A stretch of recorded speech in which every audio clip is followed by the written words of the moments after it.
babies and toddlers? It took me back, Cass. Bet it did. The noise, the smell. Yeah, and I smell babies. Wait till you try it yourself. It must be nice for you to get out from under all the paperwork. It is, Cass, even if it is to teach people the Green Cross Code.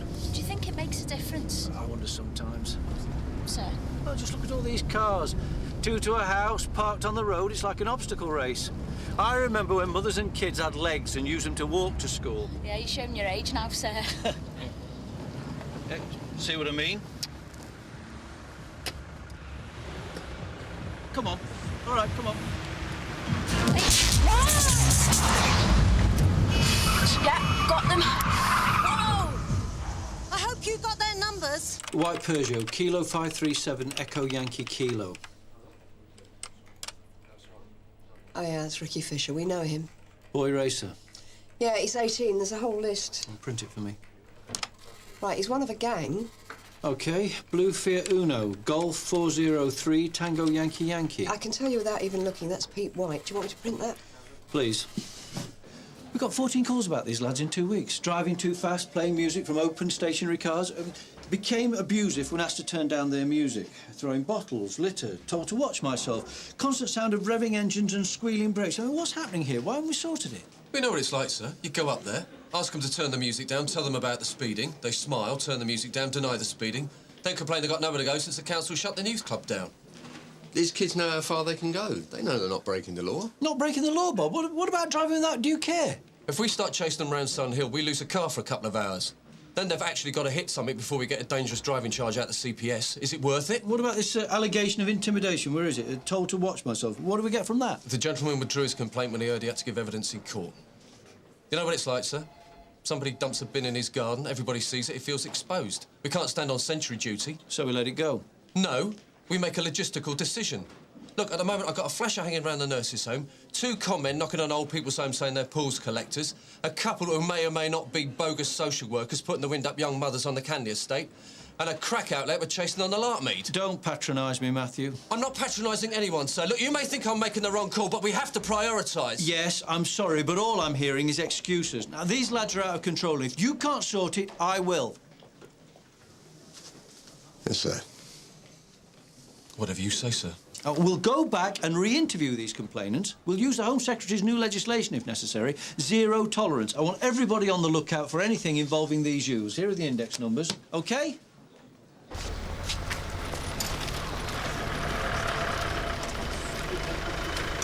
Excuse me, have you come about the complaint? Yeah, I'm PC Nick Klein. PC Dale Smith. Oh, come on, I'll lead the way. Last night I was in about 8, late, getting changed to go out. I dashed in, kicking things off in a hurry, you know. But something, I don't know what, made me look up, and he was there. Did you get a good look at him? Yeah, I froze. He just stood there. Then I screamed and closed the curtains. The other girls came in, and we all came out here in a group, carrying anything we could get our hands on, but gone. He must have gone over those railings into the park. Is this the first time? No. A couple of weeks ago, one of the girls saw him looking into the windows at the back of the house. She banged on the window, shouted, and he ran off. Did you report it to someone here? I told the hospital security, but you know what they're like. You should always report it to the police, yeah? Well, I have now. Was it the same man? I think so. And he was there again on Sunday on the other side of the railings. Did you report that one? Well, one of the girls was going to talk to her bloke. He's a copper at Barton Street. This is Sun Hill, love. Yeah, well, we're all on different shifts. We don't always get to see or talk to each other. Ships that pass in the night, you know what it's like. We'll have a look around. We'll check your windows and doors. We'll have a look out the back and see what we can see, all right? That'd be great, thanks. I'll show you around the inside first.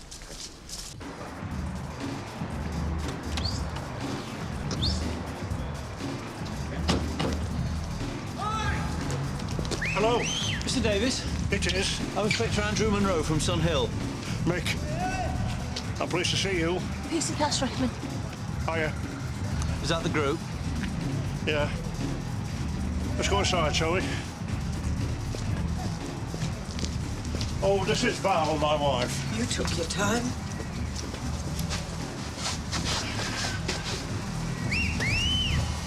So, you're retired? Oh, more or less. A bit of consultancy work. Hey, come on, please. You're not from round here either, are you? No. I've been here a long time, though. We came down in 85. I'm a civil engineer. The firm relocated, and there was nothing going on at home. The kids are down here, and... We are. Thank you. Hope you're not going to flannel us, Inspector. We've been complaining for a long time, and we've had it. I'm worried about him. She exaggerates. Well, I'm taking this problem very seriously. So, tell me about these lads. The boy races. There's a gang of them. And they're around here most nights. 4, sometimes 5 cars. And they play the music, and the doors are wide open, and the windows are down. And then they drink and shout, swear. And one of them tells me to. They all laugh. They're winding him up. I tell him to leave it to the police. It's their job. But you don't do it. You're well secure with those lots. Good. The trick is to make sure you don't forget to use them. Yeah, I'll make sure. And I mention it to the other girls. And close your curtains if you're getting changed or whatever, yeah? Whatever. Yeah. Well, you're bound to get the old perv wandering around a nurse's home. It goes with the territory. And that's all right, is it? No, that's not what I'm saying. Good. It's just how it is. Yeah, well, it shouldn't be. No. So you're going to keep an eye out for us, then? Yeah, I'll put it in the book. There should be a car passing by and I'll be in the area. Oh, that's good, thanks. I feel happy about that.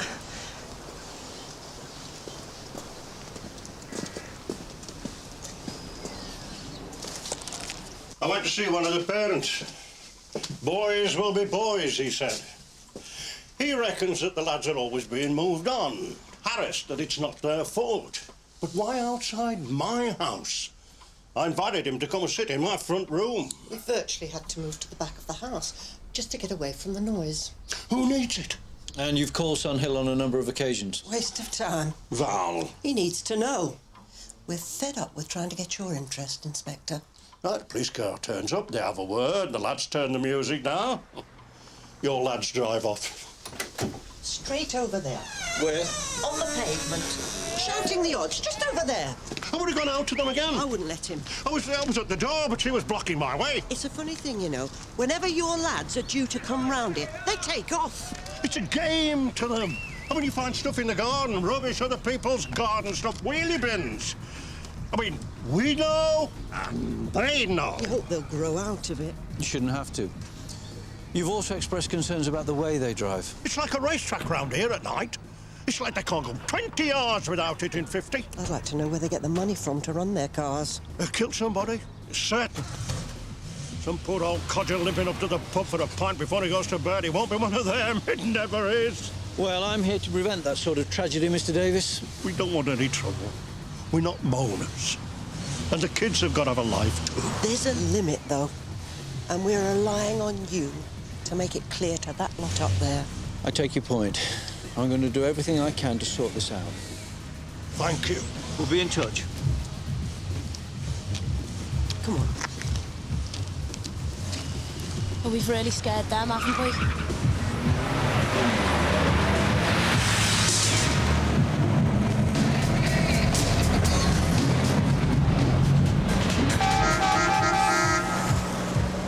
There'll be other days. From Sierra Oscar, 11 Buds Court, Buds Street, a disturbance.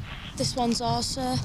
Sierra Oscar from 518 show is attending. It's one of my lost causes, sir. Her boyfriend uses her as a punch bag, and she won't do anything about it.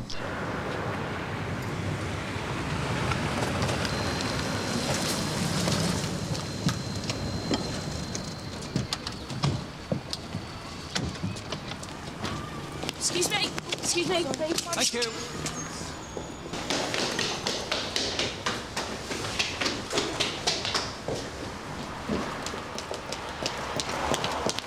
Tracy! Tracy!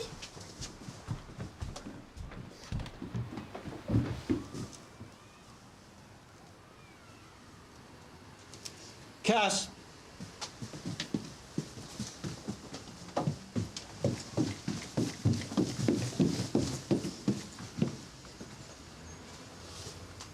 Let me guess. Darren. You can't carry on like this, Trace. No. We can stop him. Just make a statement. If you help us, we can get an injunction. We can stop him. No, you can't. He'll be back eventually and you lot will be nowhere. And that'll be that. You need to go to hospital. No. I'll be fine. You've got to start thinking about the baby Trace. Anybody see Mr. Monroe? He's out with the relief, sir. Oh, of course. He's attending an incident in Bud Street, sir. Young girl's been attacked. Not by these boy racers? No, by a boyfriend. Ah, only he was going to brief me about this problem of youths in cars. Do you want me to call him and remind him? Do that, will you, Matthew? Thanks. Oh, dear. You're a bad man. Sierra Oscar 1 from 7-9. Go ahead, Matthew. Yeah, Mr. Brownlow wanted to remind you that you had an appointment, sir. Sir? I'm on my way, Matthew. Over. Tough old life, isn't it? Cass. I've got to go back, I'm sorry. I'll take the Panda. Will you be all right? Yeah, I'm going to try and get us to the hospital. Right. Good luck. Thanks, sir. Andrew, excuse me. Sorry I'm late. What's happening about these youths? I've been back to talk to the residents in the area.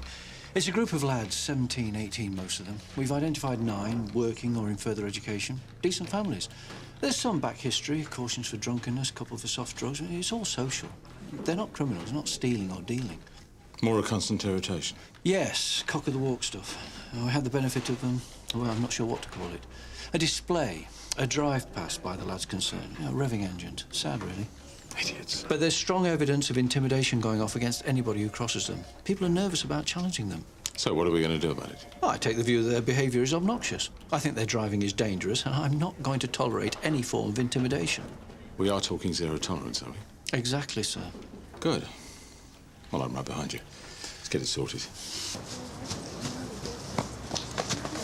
Where is he? He's in the park now. He went over the railings. Right.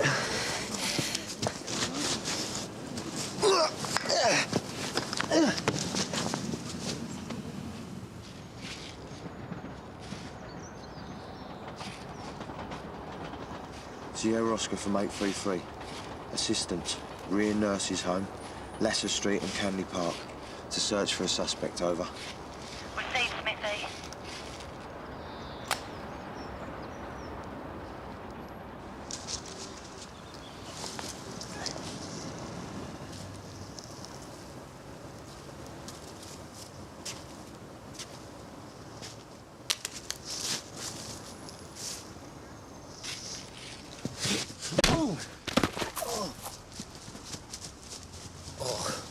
You all right? Sierra Oscar from 833. Man on foot in the direction of Canley Park, over. Received, Smithy. All units. Who saw him? One of the girls, Mary. He was at a window. Well, let's go back and see if she can give me a description. We'll have a look at your head. I'm all right.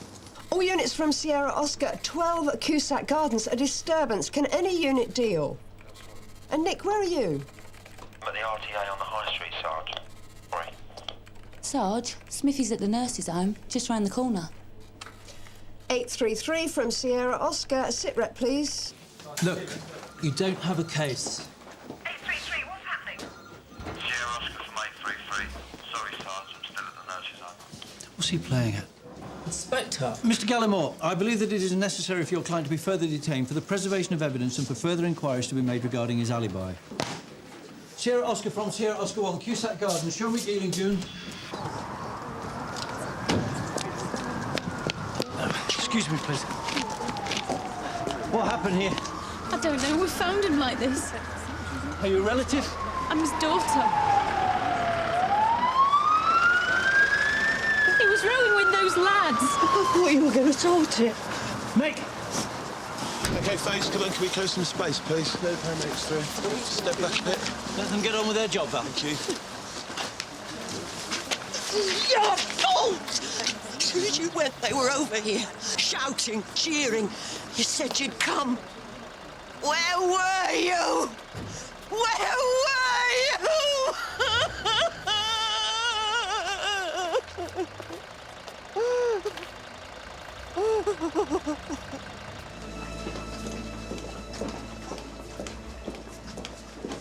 How is Mr. Davis?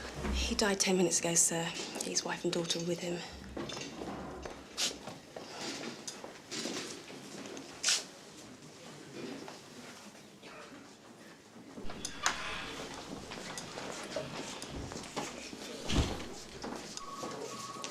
Val.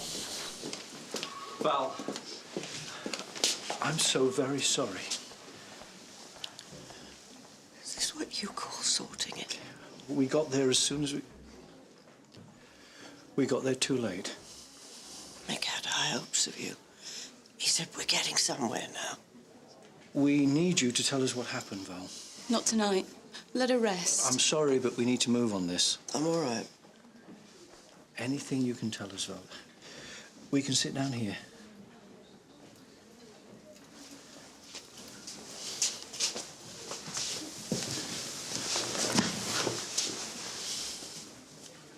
They were out there.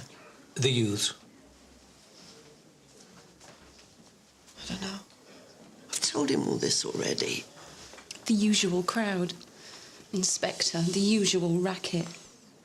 Dad was going to go out there. Mum stopped him. She was afraid after your visit. They went in the back, out of the way.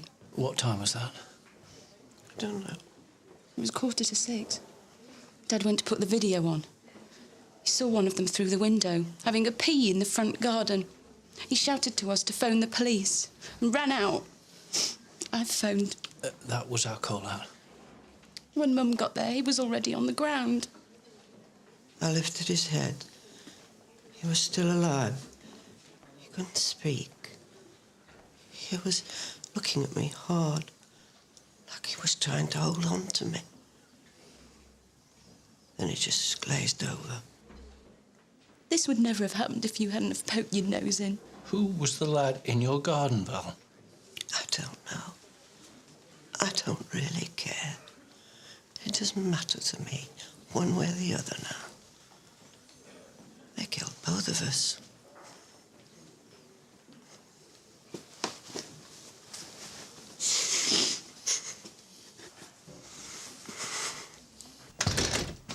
How you feeling? Fair to crap. You'll be okay. No thanks to him. Bastard kicked me in the belly. Why does he do it? I don't know. We fight. Well, what about? Well, this time, it's about some slag he used to see. I saw her in the pub a couple of nights ago. Right.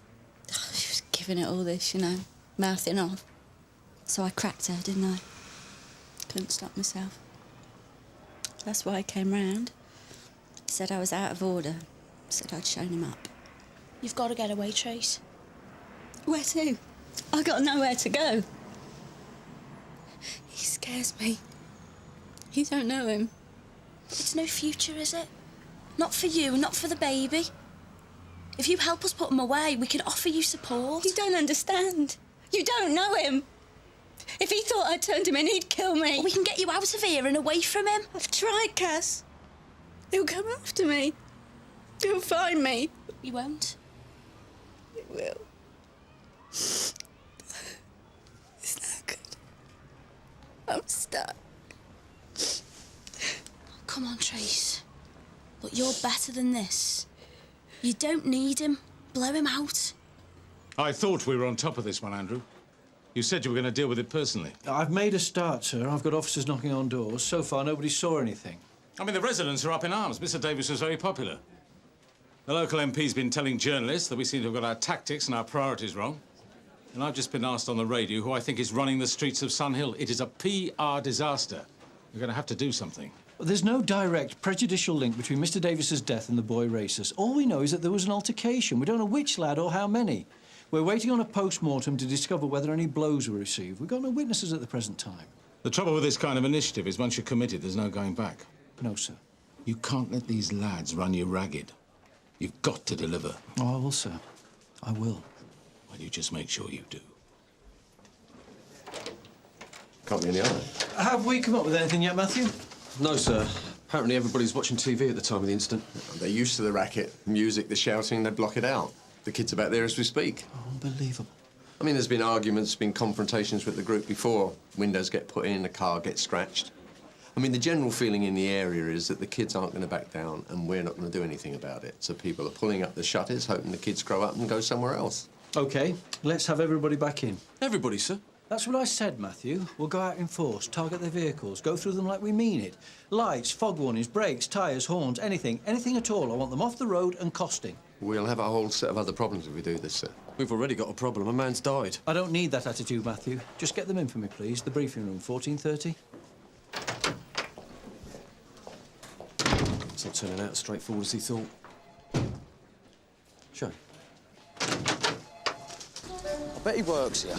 What, in the park? How do you work that one out? Well, in the park, in the hospital. He knows about it. Knows there's nurses here. Everybody who visits someone knows there's a nurse's home here. He'll be back. Not after last night, mate. You scared him right off. Nah, it's more dangerous for him now. It's more fun. He'll be back for more. He'll have a go at one of these girls if we don't get him first. 823 from Sierra Oscar. Go ahead, Sarge. Can you come back in, Smithy, please, and bring Nick with you? Received, Sarge. We're going after the group of lads who hang around Cusack Road. You all know about them. Many... Sir? There's been many complaints. They think they're giving us a runaround. I'm sure you're all aware that last night a man, Mick Davis, collapsed and died. And we know he was involved in an altercation with a member or members of the group immediately before he collapsed. So we're going to give them something to think about. We're going to stop them. Check their vehicles and documents, get them off the road if possible, beyond their backs from the moment that they step out of their houses. We're going to sort this one out, starting now. About time. Not kidding. It's a good job we haven't got a lot on then, isn't it? Don't you approve it, Sam? Oh, no, I'm not saying that, Dave. They're bad boys, these. They're not going to take it lying down. They've got it coming to them, haven't they? Suits me fine.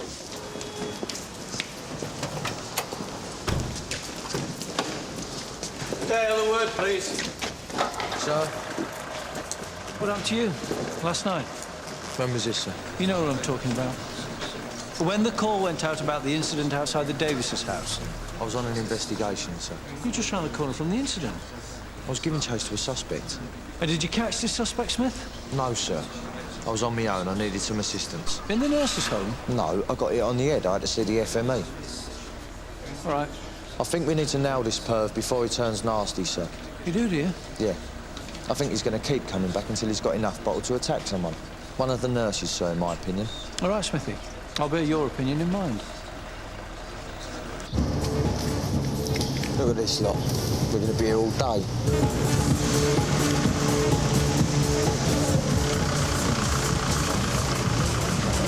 Right, start checking these vehicles out. Right, let's have this music off, please. Turn it off. I've asked you to turn it off, son. Whose car's this? That's private property. Who are you? What's that to you? I'm asking you a question. We haven't done anything wrong. Pardon? We're just chilling out. So stop harassing us. Is this your car? Boy, what's the problem? I need to speak to the owner of this car. If you're not that person, I'm asking you to move on. No, I'm staying here. I haven't done anybody any harm.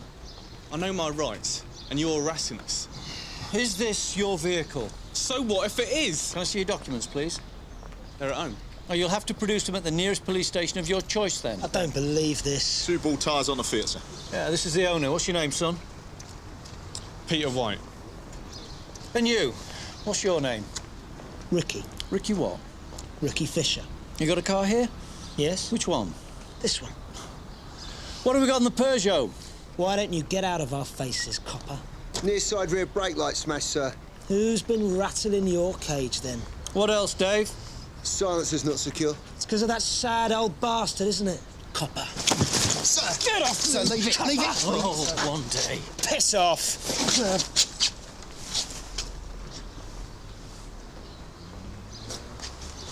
Why don't you get lost, you little tosser? You all right, sir? Thanks, Dave. It's not worth it, sir. Right, you lot. I'm advising you that anyone attempting to drive away vehicles that are in a dangerous condition may be reported. All my officers know you, so I don't want to see your faces round here again. Well, when am I supposed to get tyres on a Saturday afternoon? That's your problem, son. But take my advice. Don't attempt to drive it away, or I'll do you a second time. So what's your next move? I'm going to call on the parents. Give the parents a hard time, eh? Good for you, I'm all for it. Their brats make us unhappy, we make them unhappy. We don't shovel it back often enough, Andrew, in my opinion. There's somebody waiting in the front office, sir. Who is it? Mr. White about his son. Mr. White? Well, I'd like a word with him too. Thank you, Matthew. Looks like he's decided not to wait. Looks like it. Keep me up to speed on this one, will you, Andrew? I'm enjoying this. Yes, sir. Mr. White? Yes. What the bloody hell do you think you're playing at? Shall we go in here?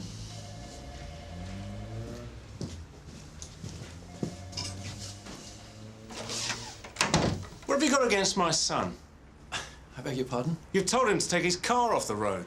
I've advised them of the risk they take if they attempt to drive the vehicles without making them safe. Why are you picking on these lads? Have you any idea of the misery this gang of youths has inflicted on the community in and around Cusack Gardens and Rudkin Road, Mr. White? It's nothing serious. Boys will be boys. A gentleman called Mr. Davis. Oh, not that interfering old git. Mr. Davis collapsed and died yesterday after a confrontation with a group of youths outside his house. What's that got to do with Peter? He is one of that group. Peter's not a bad lad. I told him that. You told who, Mr. White? The old man, Davis. He came round to complain. Oh, Mr. Davis actually came round to your house. Presumably, he asked you to exercise some control over your son, and you declined his request? They grow up quicker these days. You can't hold them back. So, Mr. and Mrs. Davis have to put up with music blaring out, verbal abuse, rubbish in their gardens, and cars being driven dangerously up and down outside their house to accommodate your son's development. Don't come the smart-ass with me, Sunshine. I'm going to make a complaint. Well, here's my card, Mr. White. I don't have to put up with this crap from you. And I don't have to put up with insulting and offensive behaviour from a father who so badly lost his way that his son behaves like a lout on the streets and terrorises old people.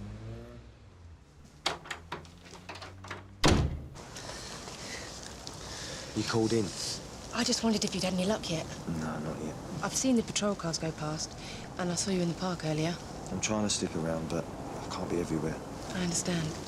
There are things you can do to help yourselves out. Like what? Go round in pairs, leave lights on. We've requested security lights. Good. It's in the second phase of the 5-year rolling capital programme. Superb. Well, let's hope he hangs on that long, eh?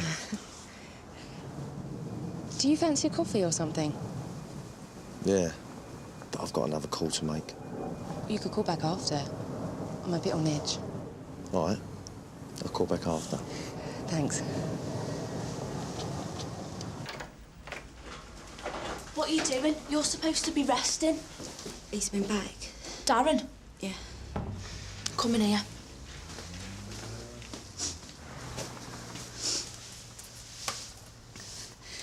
You got to promise me you won't ever find out I've told you this. Don't worry. What happened? He walked in an hour ago. Calm as you like. Did he come to apologise? No, never mentioned that. He had the tart sitting in the car. But the one you thumped? That bitch, yeah. Well, what was he after? He came to bring some gear. What sort of gear are you talking about, Trace? Stuff he's nicked. Computers. He's left stolen gear in your flat? Yeah. You must be mad. He shifts it in and out all the time. One step in front, he calls it. How long does he leave it at your place? Not long. Trace, this is really bad news. I know. He's usually selling it on. What does he do? He meets the customer in the pub, does the deal. They leave the money with the landlord and pick the gear up from my place. And then Darren goes back for his money. You've got to hand him over to us, Trace. I know. He mustn't know it came from me. He won't. He'll kill me. Trust us. And you'll send him down. Yeah, he will go down if we get this right. What's this? It's numbers. Serial number? I copied one down. It's what you need, isn't it? How much gear has he left at the flat? There's loads of boxes. They're open. I just copied the number off the first one. Trace, this could be your chance. We could send him down for a long time. That's what I need, Cass. You know, to give me a chance. Look, I need to check this out. You go home, sit tight, and I'll be in touch with you. Oh, God, I'm shaking. You'll be all right. Do it for me, will you, Cass? I'll try my best. Excuse me, Sarge. What can I do for you, Cass? I've got a contact who's brought me the serial number of some bad gear at her place. Let me check it out. She's a victim. She's Darren Swan's, whatever. We know Darren. Her name's Tracy Grove. He's been beating her up. Oh, for the cause? Well, she's pregnant. She's had enough. She wants to get out. But he stashed a load of bank gear at her place. That's the only number she brought us. Darren Swan, he's got women all over London. How does he do it? No accounting for taste, Sarge. I bet he uses them all to stash his gear. No wonder we can never nail him. Yep. It's from a big warehouse job up west. A computer. Is there more than this? Yeah, there's loads of boxes. Right, well, we need to check them out. Where is she, this Tracy? Well, she's gone back home. I told her to sit tight and we'd be back in touch. OK, well, we need to check out the other boxes, organise an obbo, and then we'll pick him up. Oh, we really have to look out for Tracy, Sarge. She's absolutely terrified of him. Don't worry, he'll be all right. We'll sort it for her.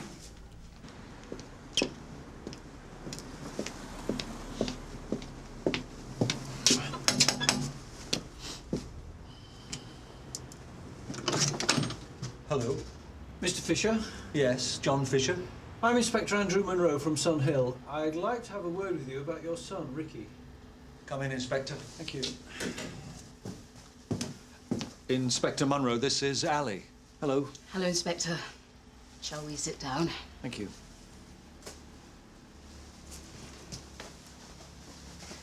So, what's he done now?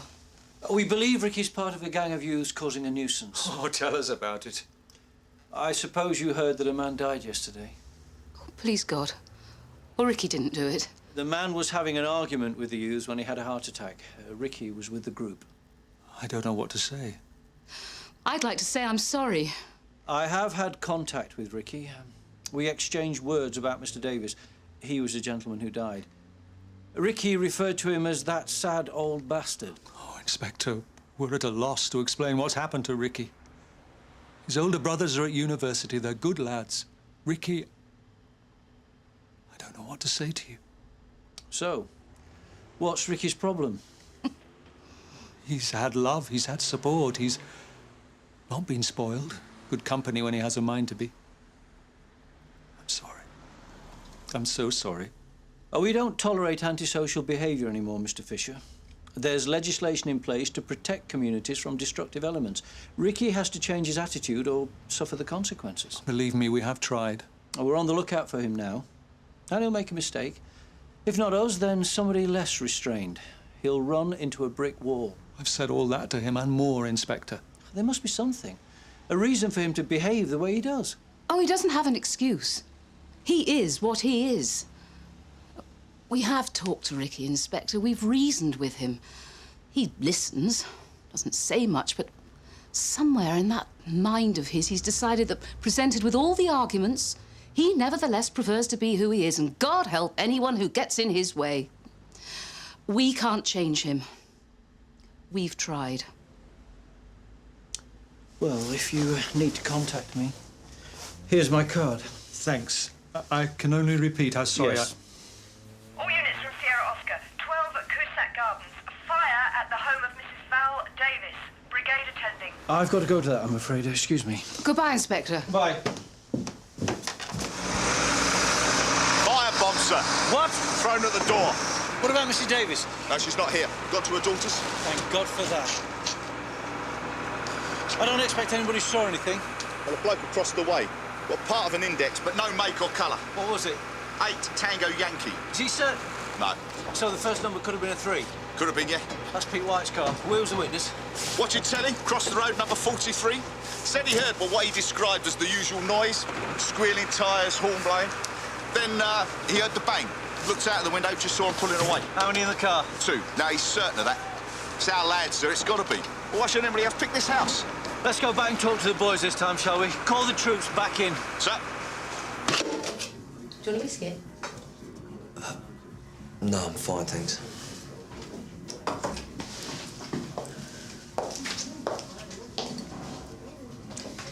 So, have you been in Sunhill long? No, not that long.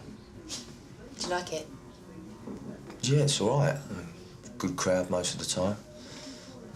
Just like any other job. How about you? Yeah, it's okay. I'm still trying to get used to it. I was in the Sudan on a project. Really? Yeah. Oh, it's great weather, lovely people. Desperate conditions, though. How long? 3 years. You did your bit, didn't you? Yeah.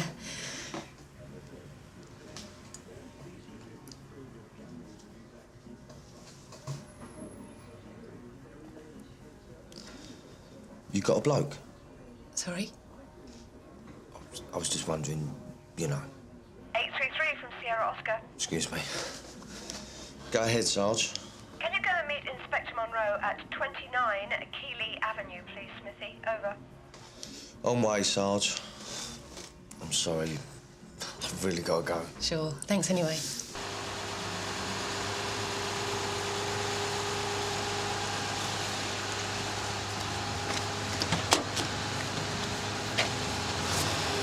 Mind your head. I told you, he's been in all day. He watched the match. His car hasn't moved from there. We've got a partial index which could indicate that the car was in the vicinity of a serious offence and may have been used by the perpetrator. We have to eliminate it from our inquiries, Mr. White. What's he got in there? Laundry. We're looking for contaminants. I'm coming with him, you know. That is your right, Mr. White. Yeah, I know my rights, thank you. I don't suppose you've seen anything of Ricky Fisher tonight? Yeah, he was here earlier. Went about 20 minutes ago. Do you know where he went? He went home. Pick up his car. Dale, take the Whites down to the station. Tony, come with me. Sir? Ricky Fisher was here. We have to get to him before he gets a chance to destroy any evidence. This is DS Stanton, Tracy's from CID. Hi, Tracy. I thought you'd be on your own. Can we go through? I need to look at the boxes. What for? To check the serial numbers. Well, I could have got them for you. Well, the thing is, Tracy, we think they're from a big job up west. If they are, it's much more serious for Darren. When's he coming back? I don't know, he rings. We're going to have to arrest him when he picks up the gear. What, from here? We're outside. We'll let him and his client come in, pick up the gear, and then we'll arrest him outside. Not from here, he'll know. No, he won't. He's not stupid. It'll be all right. We'll make sure it is.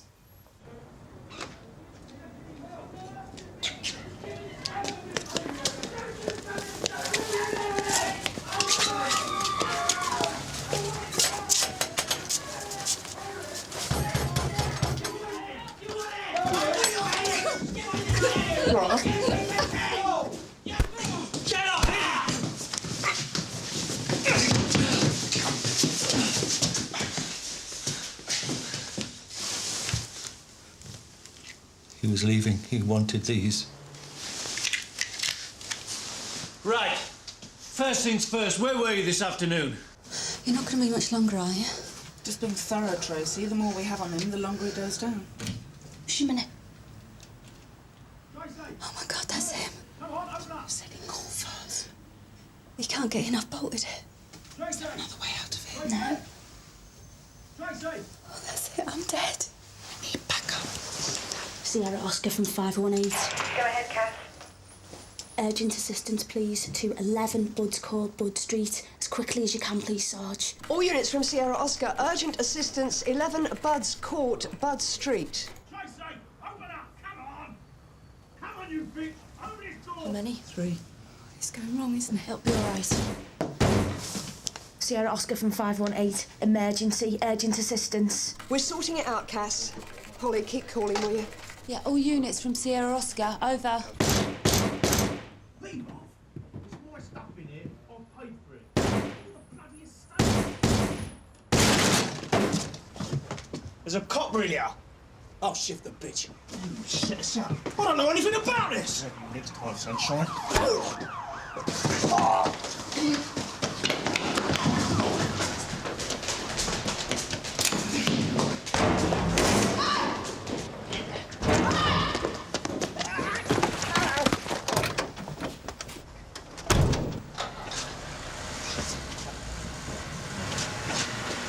I love you for this, bitch.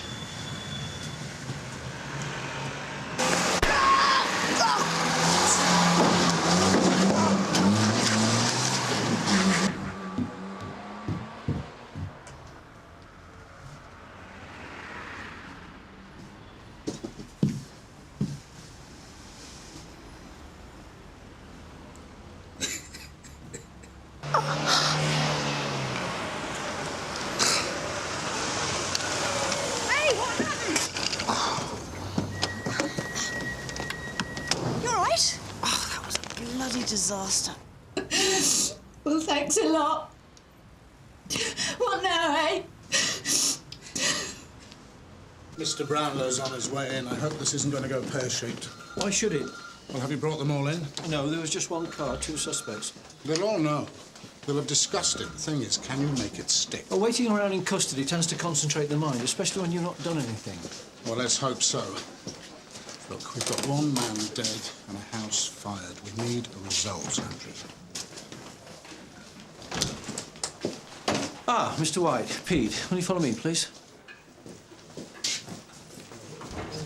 We want to talk to you about an arson attack this evening on the property of Mrs. Davis at 12 Cusack Gardens. Do you understand? He understands. Pete? So, can you tell me what you were doing between 18 and 20 hours this evening? That's between 6 and 8. He knows about 24-hour clocks. He's not stupid. And then he should have no trouble in telling me what he was doing. On my advice, he's not talking. Pete, that's not good advice. You haven't been charged. You're here so that we can try and clear 1 or 2 things up. He's done nothing wrong. I've not said he has, Mr. White. There was a serious incident this evening, and we're trying to get to the bottom of it. We will discover what happened tonight, Pete. If you know anything at all. If you're implicated in any way, the consequences could be very serious. A man has died. Nothing to do with Peter. A man has died and somebody has tried to bomb his widow out of her home. Again, nothing to do with Peter. What do you think about that, Peter? Do you have any feelings about that at all? You've not been brought up like that, have you, Pete? Your father taught you the difference between right and wrong. All we're asking is, what do you think about what happened to Mr. and Mrs. Davis? Is it fair? Is it right? On my advice, he's saying nothing. Just shut up! Careful. Look, I've had enough of this. You're losing it, Peter, just like you always do. Mr. White, I must caution you that if you attempt to stop your son from giving a statement, then I must ask you... You're useless. Always the same. Weak. Mr. White, I must ask you to leave. Pete, we can get you a lawyer. Sign a confession, why don't you? Ruin your life, you're bloody useless! Mr. White!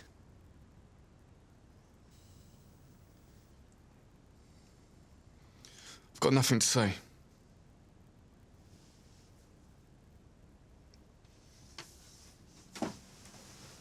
You're not helping your son, Mr. White. You're not helping him at all.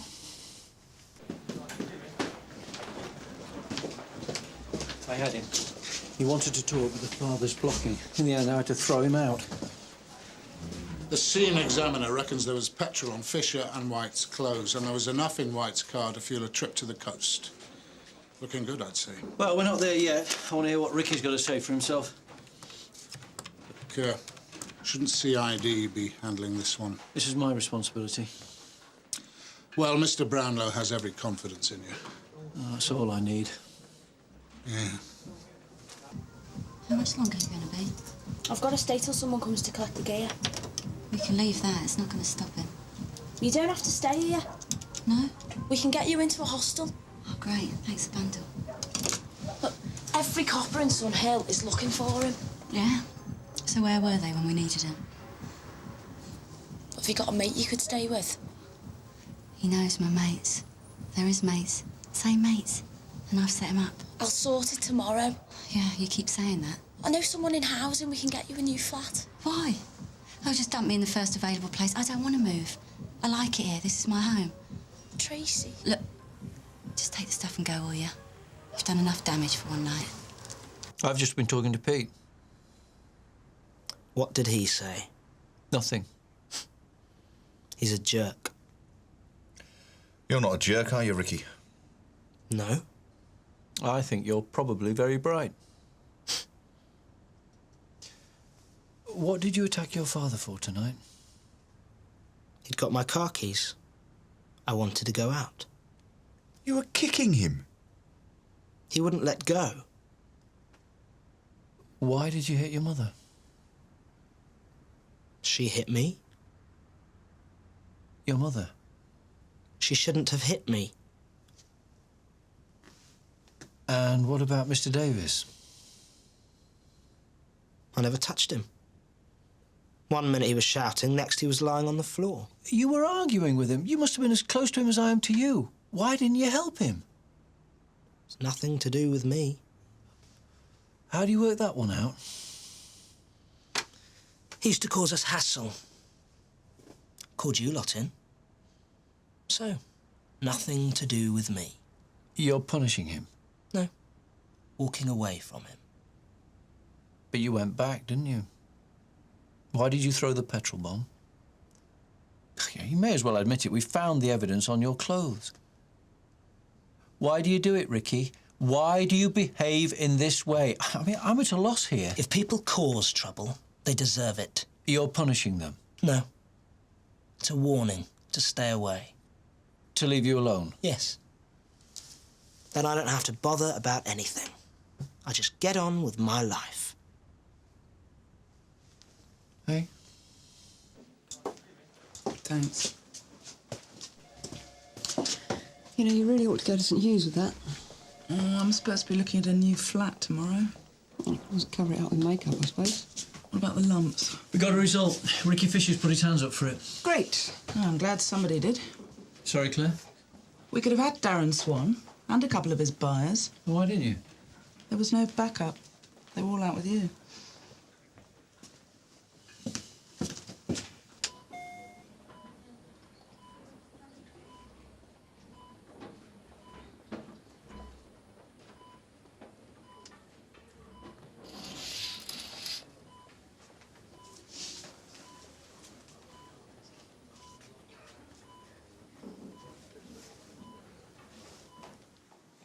I hear what you're saying, but, you know... Yeah. Here, Tone, cheers. Oh, nice one. Lovely. Here's to a good result. Yeah, not before time. Yeah, long overdue. You all for backing down, sir? Yeah, I just thought it was a questionable priority, that's all. He's young, he'll learn. You got it sorted then, Andrew? I think so. Just about. Now you put a marker down. Don't tolerate yobs in cars. I got carried away with Ricky Fisher. I heard.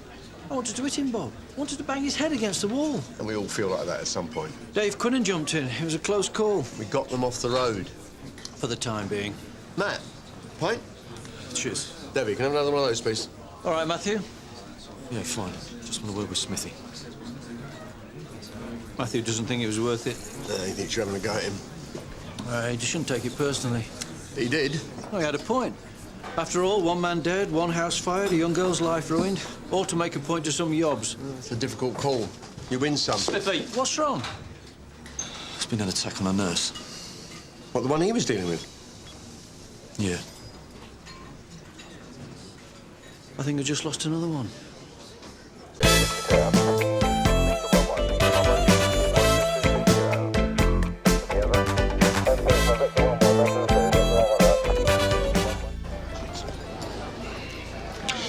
Thank you. At long last. Harry, sorry I'm late. I had a stabbing to deal with at St Hugh's. Never mind, Eric. They're all still here. Now, that one feeding his face over there at my expense, that's Ed Williams. He's the new head of the Reform School. And, you know, David Radcliffe, MP.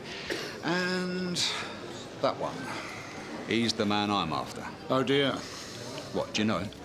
Clive Broadbent and I had a run-in at a town hall meeting once. He seems to think that CID should cough up for parking tickets like everybody else. So I don't think I'll be able to twist any arms there, I'm afraid. No. There's no need for any of that, Derek. See, as long as he sees that I'm in with the old bill, well, along with all these other big cheeses, then I reckon I'm home and dry. And these ladies, parking wardens to be, are they?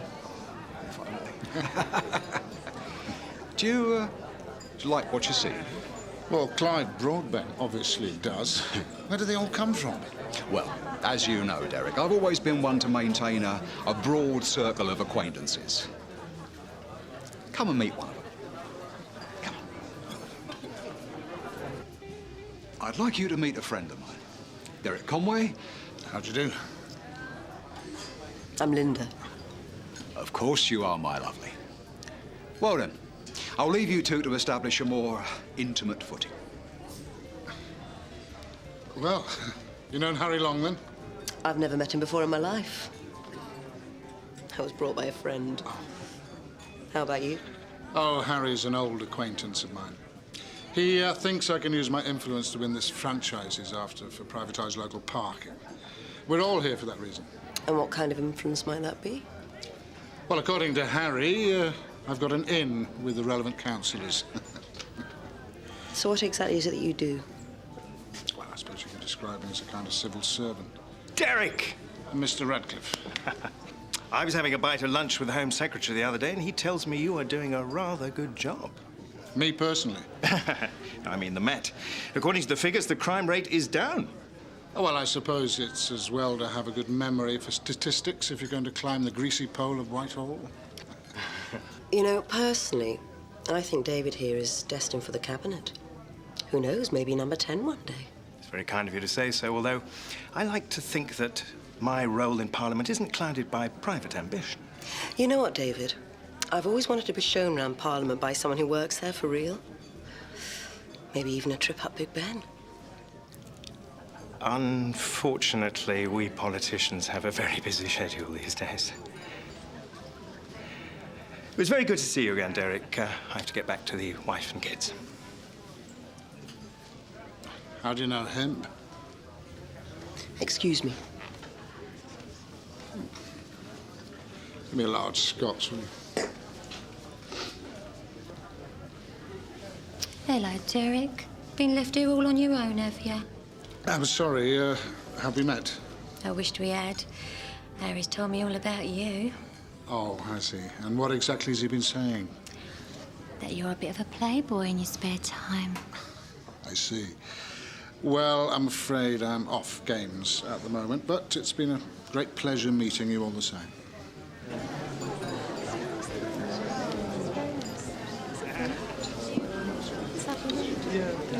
How'd you get on with Tracy, then? Harry, I'm a married man. So, you slip one of them a few extra quid, they might be willing to take you upstairs. Yeah, I thought so. It's the Sunhill Angels, Derek. They're a very high class of escort, I'd say. Harry, it's all right, really. Or, if it's discretion you're worried about, you can always go through me at a later date. I've got some of their personal numbers.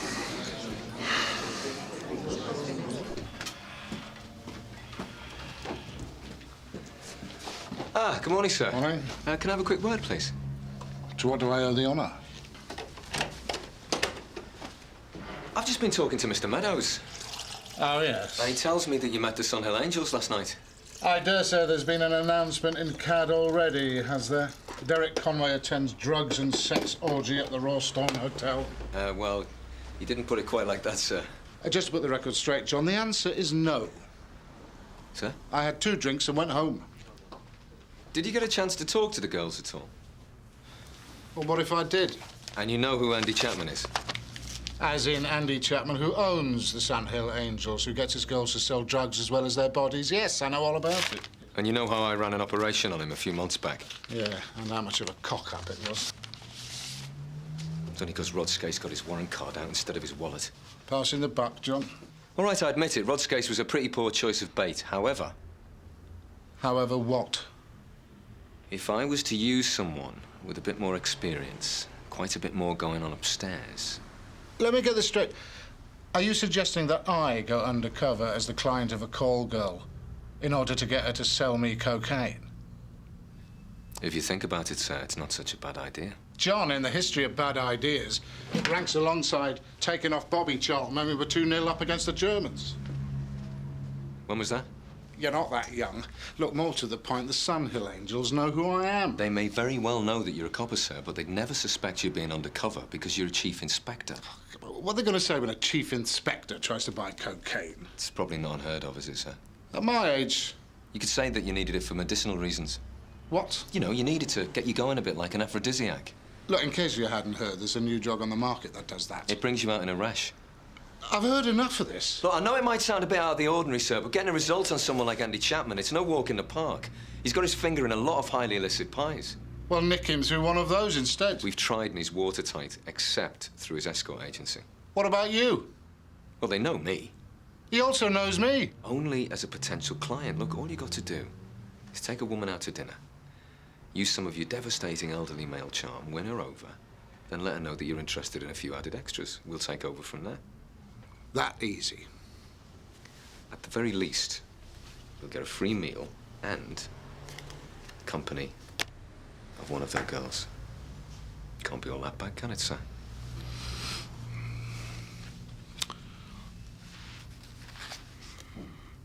When? Soon as. I'll be up for it tonight.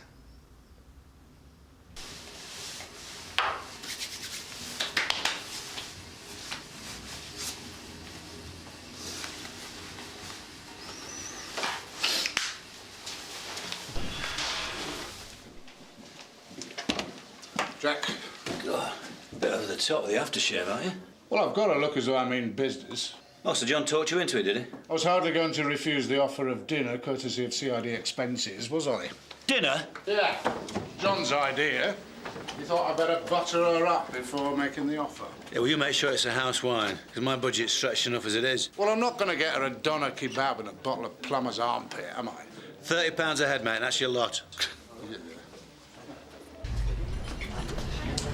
What's wrong, sir?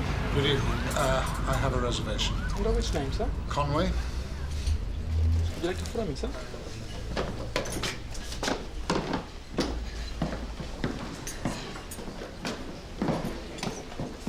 I'm sorry. Could I sit on that table over there?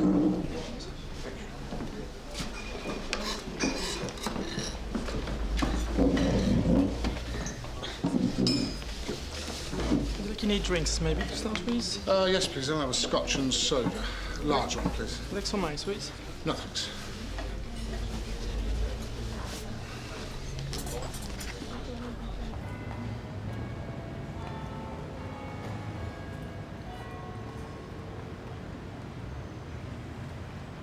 So, Linda, eh?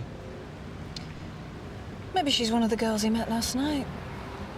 Perhaps he's taken a fancy to her. Yeah, this could be her name.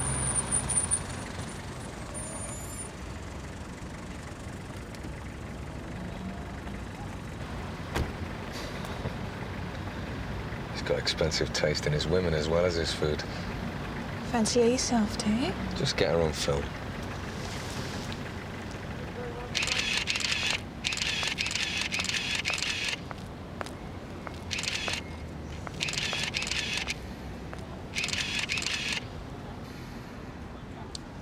Gone for the full designer look. Those shoes alone must have cost £100. Well, it's not surprising, is it? The money they earn. I'm obviously in the wrong job. Here, Derek. Glad you could make it. You look very elegant. Thank you.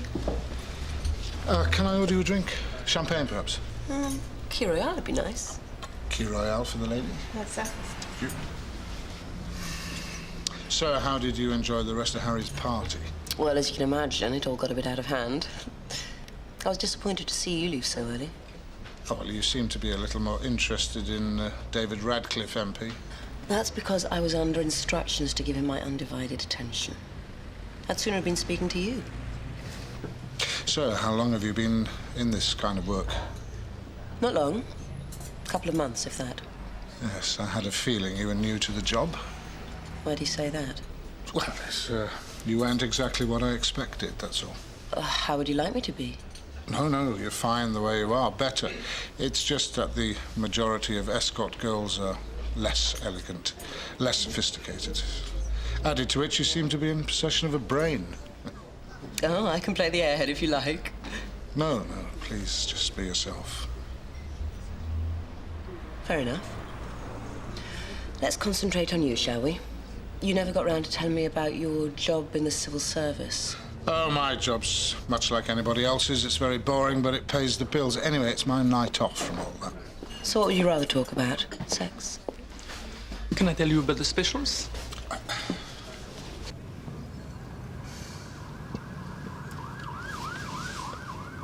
It's nearly 10 o'clock. Must have gone for the full three-courser. I think they're beginning to warm to each other. Yeah, well, she'll soon change her mind once we've got her down the neck. Oh, come on, get on with it. Marriage was just something one did, I suppose. You met a girl, found her attractive, and then soon you presumed you were in love. Proposing seems to be the obvious next step. So in other words, you no longer love your wife? After 20 years of living together, you develop a bond, an affection. But the truth of it is, Linda, that there never, ever was really any sense of passion. It's the same for her. She thinks I've proved something of a disappointment. How so? My failure to climb the professional ladder. You still haven't said what that professional ladder is. The bill. Certainly, sir. Linda, I've been given to understand that the girls who work for the Sun Hill Angels are sometimes willing to offer extra services to their clients. What do you mean? Well, to extend the social encounter to something a little more intimate. You mean sex? Along those lines. Are you offering money for these so-called extra services? In principle. How much? You tell me. I'm new to this game, remember? You name a figure. £100? £100? Is that all I'm worth to you? Well, would 200 be closer to the mark? I would have thought a girl of my caliber is worth at least $350. Okay, $350 it is. There is, however, a small problem. What kind of a problem? In the department of the old libido. Are you trying to tell me you're impotent? Well, I wouldn't go so far as to say that, but you see, Linda, at my age, getting sufficiently aroused, so to speak, is sometimes a bit like raising the Titanic. However, artificial stimulation usually does the trick. Artificial stimulation? Do you mean drugs? Along those lines. What kind of drugs? Well, not the ones you can buy over the counter, and not the ones you get on prescription, for that matter. Do you mean marijuana? Something a little bit more racy. Ecstasy? Getting warm. Cocaine? Really? Do you know where to get some? This time of night, I'm afraid not, no. So what are we going to do then?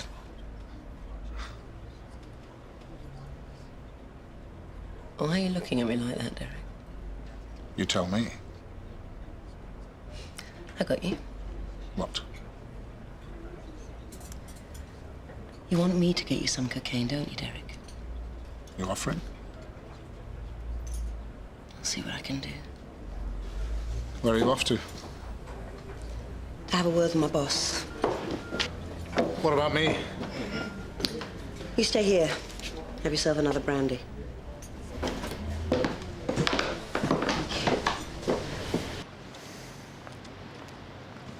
Sarge!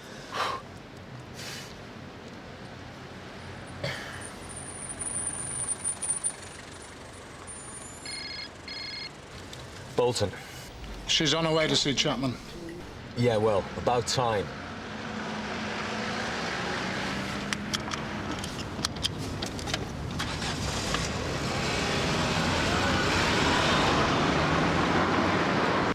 Where's your bill, sir? Thank you.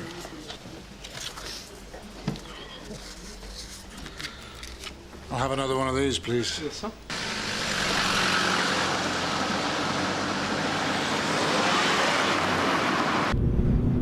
Where on earth is she taking us? Maybe Chapman's expanded his empire into the world of fund management.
happening over there, Sarge?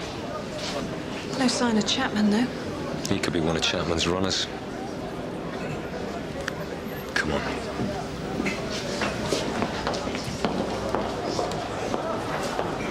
I'm Detective Sergeant Bowen. This is Detective Constable Holmes. What? Reason to believe that you're in possession of a quantity of illegal drugs and I intend to conduct a search. You're entitled to a copy of the search record. This has got to be a wind-up. Will you stand up, please, and empty your pockets? What is this? Stand up and empty your pockets. Oh, bit of a bully boy, are we? How did you guess? Watch it. All right. I get your point. As long as it doesn't involve rubber gloves. Right, Kerry, start on the girl. Handbag, please. Thought you said you never cottoned on.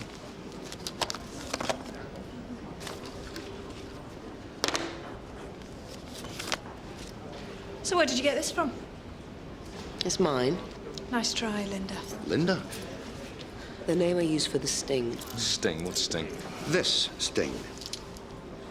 Perhaps I should take this opportunity to introduce myself. I'm Trevor East, editor of the Daily Dispatch. This is one of my reporters, Geraldine Sands. She's just had dinner with your Chief Inspector Conway. Now, according to Geraldine, he not only offered her money to have sex with him, but also asked her to buy him a quantity of cocaine. Come on, Geraldine, let's go back to the office. I really, really want to hear what Inspector Conway has to say. Could you just wait a minute, please? No, unless there's a law that says I have to. Mr. East, there really is a very straightforward explanation. Oh, I know, Sergeant Bolton. And I can't wait to tell my readers all about it. What was she doing working for the Sun Hill Angels in the first place? I don't know. Well, didn't you bother finding out? Well, like I said, I couldn't stop them walking out the bar. Well, you could have arrested her for offering to sell me cocaine. In the circumstances, I think that would have dropped us in it with the editor even more. I'm gonna give that editor a piece of my mind. Sir, I think it's just as well we stay calm. We're gonna have to negotiate our way out of this. Negotiate? Geraldine was wired. What do you mean? She had one of those mini recorders on her, which means all of your conversation in the restaurant is on tape. Oh. I've already called the dispatch. They're expecting us at 10:15.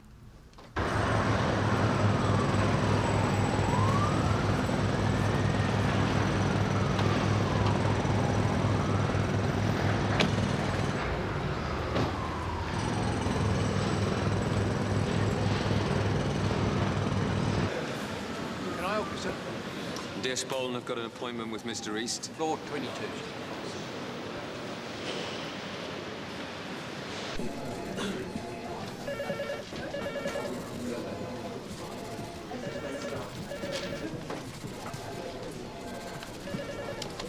I hope you're satisfied.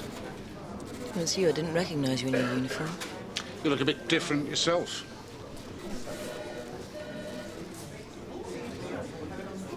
He salivated like a wolf as he ogled my body. Has anybody ever told you you have beautiful eyes, he said. It's a bit of a detour from the truth, isn't it? Straight from the transcript of the tape, as it happens. Do you want me to play it? Sir, can we sort this out with the editor, please? I think I had more respect for you as Linda. Are you saying you'd sooner I was a prostitute? Because that would make an interesting addition to the story. Sir, come on. Poisonous little cow. I think it's best if you let me do the talking, sir. Sir? You've got to get the story. Pictures as well. I believe we have an appointment. Look, if you don't get a result on this, you'll be back in the fashion pages faster than you can see little black Chief dress. Inspector Conway, Sun Hill Police. Yes, I know who you are. And I haven't got all day. Listen, Vic, I've got that copper in here. Yeah, the one I was telling you about. I'm going to have to go. Call me back at 1. All right. Now, sorry, Chief Inspector. Trevor East. How can I be of assistance? Like I was trying to explain last night, Mr. East, there appears to have been a bit of a misunderstanding. That's right. You accused me of being a drug dealer. Yes, and I'm fully aware of my mistake, Mr. East. Once again, I apologise. However, the man that we are after is a very nasty piece of work. He's been known to distribute Class A drugs through the Sun Hill Angels. That's the escort agency that your reporter was supposedly working for. Yes, I know all about that. Well, it just so happens, Mr. East, that this drug dealer was also the target of an undercover operation that we were investigating last night. And that's how Chief Inspector Conway here came to be having dinner with your reporter. Oh, I see. Well, it all seems perfectly clear to me now. You might call it one of life's huge coincidences. Most unfortunate. Thing is, I don't believe a bloody word of it. What do you mean you don't believe a word of it? Must admit, though, I really do admire your efforts to save your skin. Do you know who you're dealing with here? Do you mean the law, Chief Inspector Conway, which in your case seems to be a movable feast? What are you implying? I don't have to imply anything. It's all on Geraldine's tape, remember? Come on, John, we're wasting our time here. Sir, please. I think I know a way out of this. And since when have you had a PhD in diplomatic relations? Do you want to be on the front page? Listen, are you people coming or going? Because I'm kind of busy here. Mr. East, I fully appreciate your intention of printing this story, but what if you had something a little bit more spicy to take its place? Such as? What if your reporter and Chief Inspector Conway here joined forces in a joint undercover operation? You see, that way, we'd get our man, and you'd get exclusive rights to the story. It's not a bad feature in itself, but it hardly compares to a Chief Inspector trying to score coke off a call girl, does it? Well, think about it, Trevor. The Daily Dispatch. Our part in the downfall of a major drug dealer. I mean, what with the public backlash with you lot stinging our sporting heroes and the like? Here's a chance for you to prove to the readers once and for all that the Dispatch has got morals, that you care. Nice pitch, Sergeant. And it'd be great for Geraldine, too, make a star out of her. Journo cop, something like that. Yeah, journal cop, yeah. Not bad. You'd get to keep all the saucy details of the story, of course. Picture of Geraldine dressed as an angel. Listen, haven't you two forgotten something? What's that, sir? John, a word? Right, you two, you've got 5 minutes to decide. Otherwise, I'm running with the first story.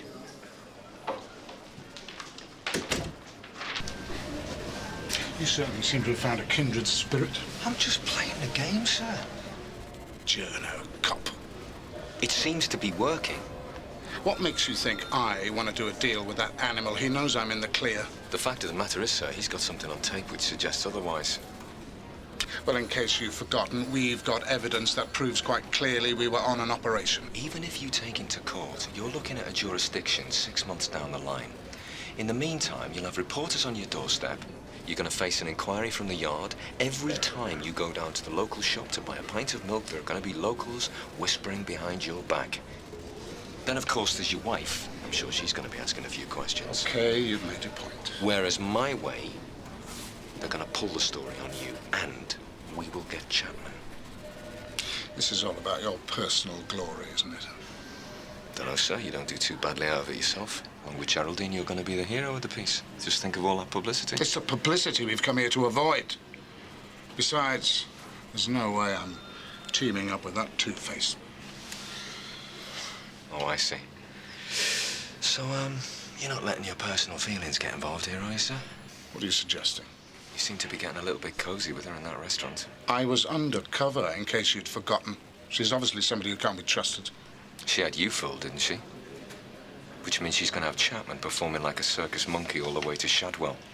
It's either that or it's going to be exclusive. Chief Inspector offers our reporter money for sex and cocaine splashed all over the front page.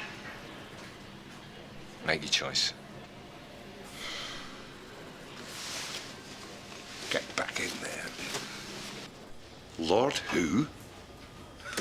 In bed with who? Seems to have found a replacement for tomorrow's headline. Right, George, let's run with it. I'll get back to you. Right then, gentlemen. What's it to be? We've decided to go with the story. Now, which story might that be? Journo cop. Splendid. Have a seat, boys. Tell Geraldine to come in, would you? And if this one goes well, maybe we could collaborate more closely in the future, possibly even a column. It's good money in it, after all. Sounds interesting. I'll have to have a word with my superintendent. Geraldine, change of plan. You're going to be teaming up with Derek. You're going to help him nick this drug dealer that's been selling through the Sunhill Angels? You don't mean Andy Chapman, do you? You know him, then? I met him once or twice. Who's saying he's a drug dealer? We've had him under surveillance on and off for the last couple of years. It's as good as fact. Why haven't you nicked him, then? The missing ingredient. It's called evidence. How do we know they're not bluffing us to get us to pull the story? Right, I've had enough. You can print your damn story, and you'll be hearing from my solicitor. Come on, John. Hold on, Inspector. We believe you. Don't we, Geraldine? Now, if you wouldn't mind escorting these two gentlemen to your desk. It's been a pleasure meeting the pair of you. This way. Sir, nice one. That employer telling him to print the story, it worked a treat. I meant it for real. All that work for nothing. So what's the plan? You say you've already met Chapman? Yeah. Right, this time, I'm going to set up the date between you and Mr. Conway at the Rawton Hotel. I want you to go to the hotel as normal. I want you to go to his room. Wait there, then phone Chapman and let him know you've got a client who wants to buy some cocaine. Isn't that an entrapment? Quite the pro. I'll explain all the rules of agent provocateur later. Now, we don't exactly know how Chapman works, but it's more than likely he's going to want to meet you in the hotel bar. Wherever he chooses to meet you, we'll be right behind you. You wait till he's handed you over the drugs. You give us the sign. We'll move in. What sign? You got a mobile phone? Yeah. All right. What I want you to do is program my mobile telephone number into it. Then you push the button, and we are there in seconds. Likewise, if there's any danger, you do exactly the same. Okay? Okay. Good. Right, sir. You might as well phone the agency straight away. Isn't there somewhere a little more private? Follow me.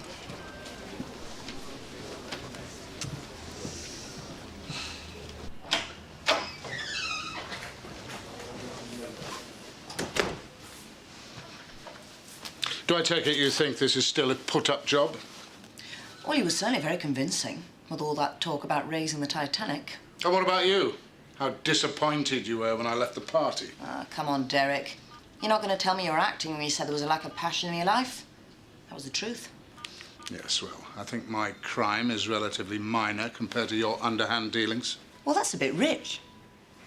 Hello, is that the Sun Hill Angels?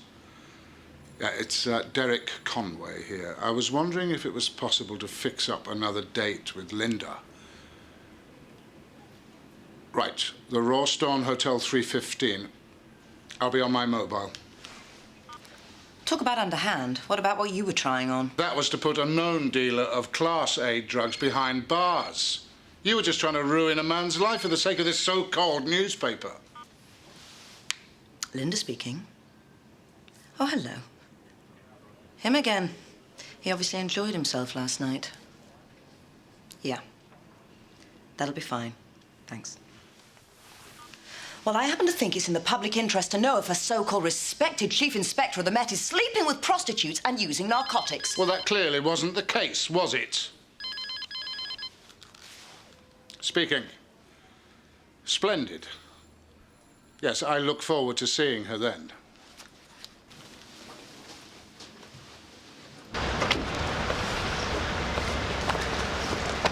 Try not to get too carried away this time, sir.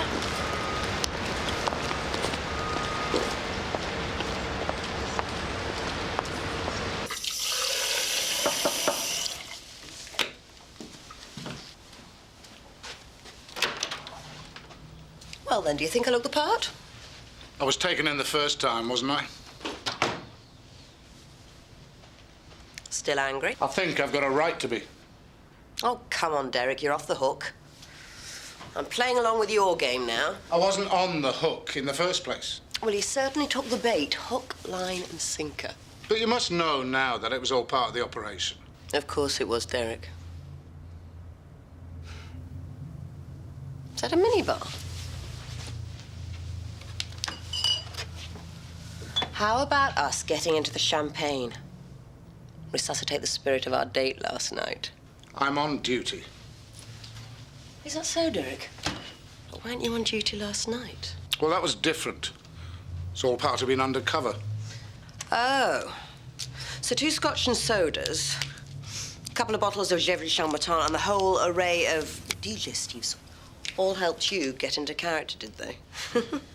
It's Cole taking full advantage of the CID expense account. Well then, Derek, here's to the CID. They've been up there nearly half an hour, Sarge. She should have called Chapman by now. What is he like? So the only reason you chose me out of all those other girls is because I was playing hard to get? Utter nonsense. Jealous of the undivided attention I was giving Radcliffe. I assure you, Geraldine, the choice was purely random. I'm a happily married man. That's not what you said in the restaurant. Yeah, well, this better not be going in the story. Hello? Yes, all right, all right. Seems our time's up.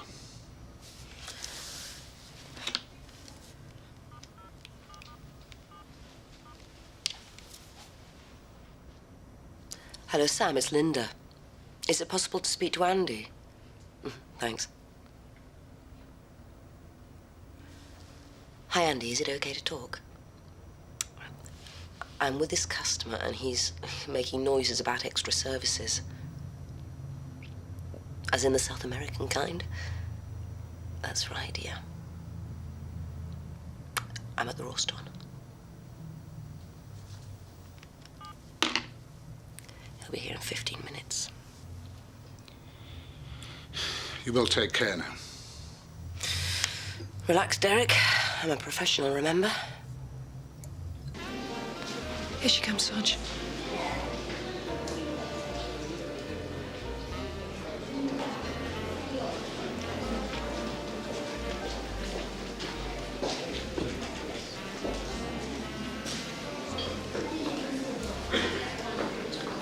He's just arrived and all.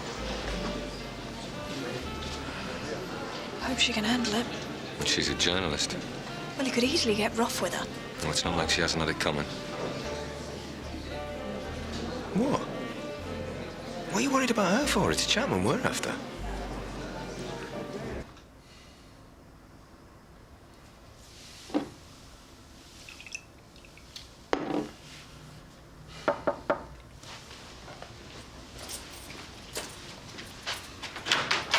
Fresh towels, sir. That won't be necessary, thanks.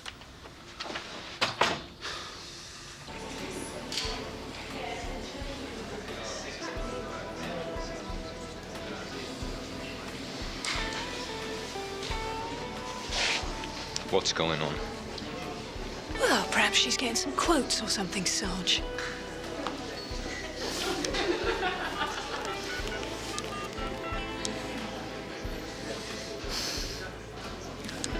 It's off. Sarge, don't you think we should wait a bit?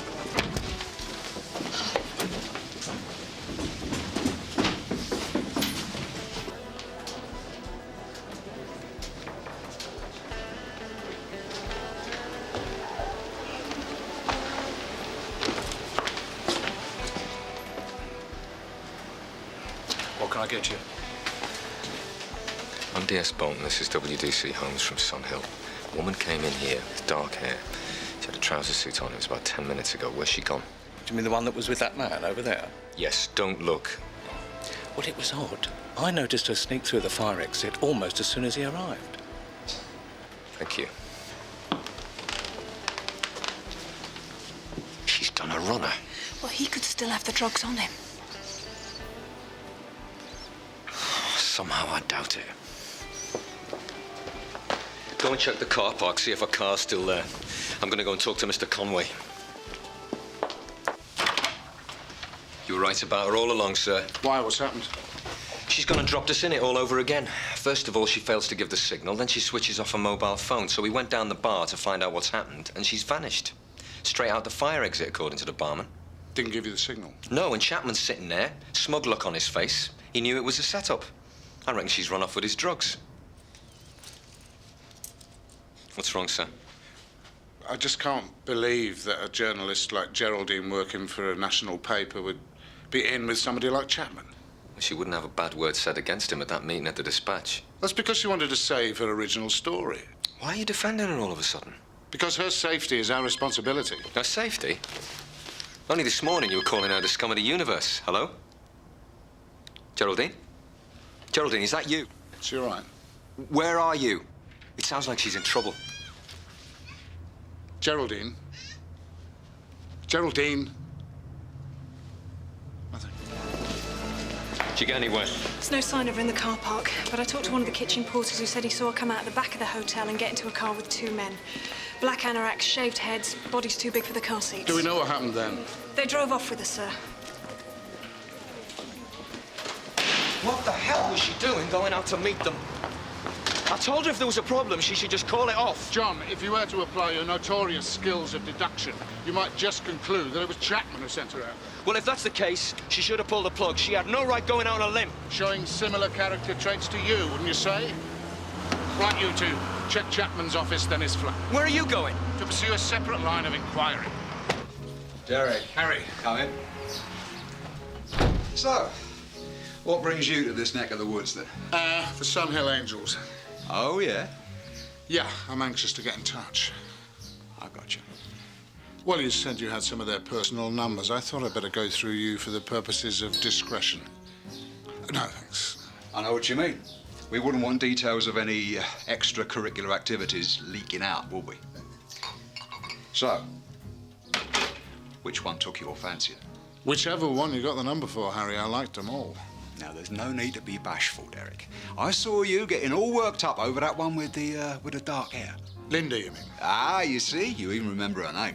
Anybody but Linda, Harry. Who's that other one? You know, the one you sent over to me. Honestly, can't remember. Come on, Harry. You know, the little blonde one with the blue frilly number. Now, there's no need to get rattled, Derek. What's all the rush for, anyway? Has the missus stopped giving you a regular servicing? Tracy, that was her name. Oh, Tracy. She really is a goer. You'll have a right old rumpus with her. You've got her number then, have you? He's obviously not there, Sarge. Should we call in for a warrant? Let's try the flat. Shouldn't we tell Mr. Conway? Forget Conway. Stopped using his brain, started thinking with another part of his anatomy.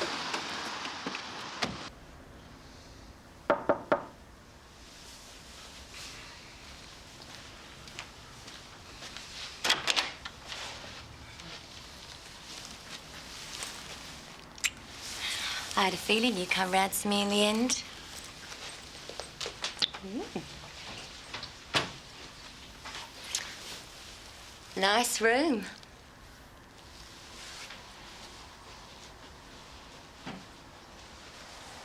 They're giving you one with a view. So then, love boy, what's it to be?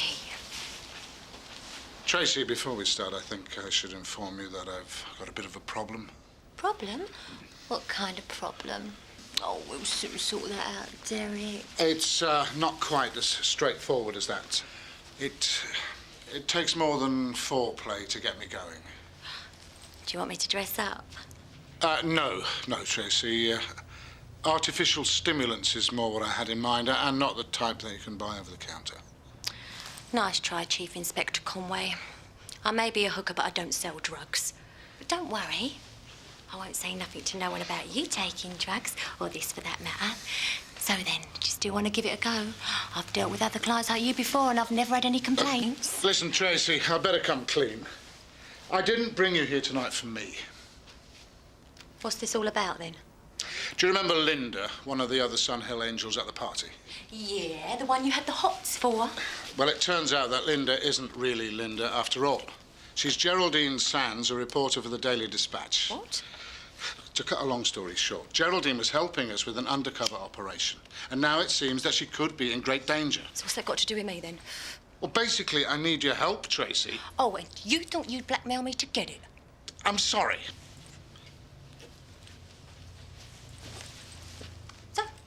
What is it you want me to do, then? It's your boss, Andy Chapman. What about him? We know about him selling drugs. I don't have nothing to do with it. Look, it's all right, Tracy. I'll take your word for that. It's not the drugs we're interested in, not anymore. Earlier today, we set up an operation on Chapman, and we used Geraldine to set him up. Well, he got wind of what we were up to, and now she's been abducted. Then she's a goner. Look, do you have any idea where he might have taken her? I'd like to help you, Chief Inspector, but if she's gone and helped you set up Andy, then it's me that is going to be holding responsible. Why? Why's that? It was me who brought her into the Angels in the first place. She said she needed the extra work. She never mentioned anything about being a journalist. Look, in that case, it's in your own interest to help us to nail Chapman, so we can't get at you. Oh, And you think prison's going to stop him from getting his own back? He doesn't have to know you helped us, does he? It's Geraldine he wants to hurt.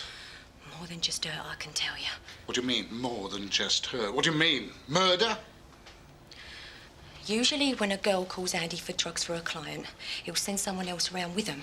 Except when he's dealing with a new girl. And what happens then? Andy'll arrange to meet her himself. But instead of handing over the drugs, he'll send her off with Kevin and Greg to do the deal elsewhere. And then Andy'll hang back a bit to see if the old bill turns up. It's all part of some test to see whether or not he's being fitted up. Where do Kevin and Greg take her? Some house somewhere. Where? I don't know the exact address. It's off Jamaica Lane. All right, then. I'll take you there myself. But if Andy finds out it was me who shopped it... John, Derek Conway, meet me in Jamaica Lane. Come on, Chase.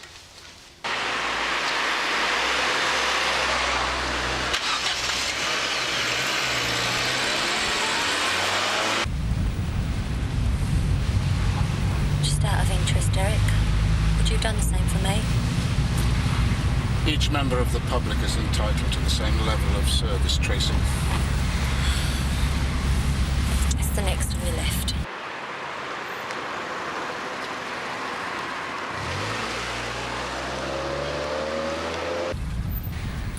Straight on over this junction.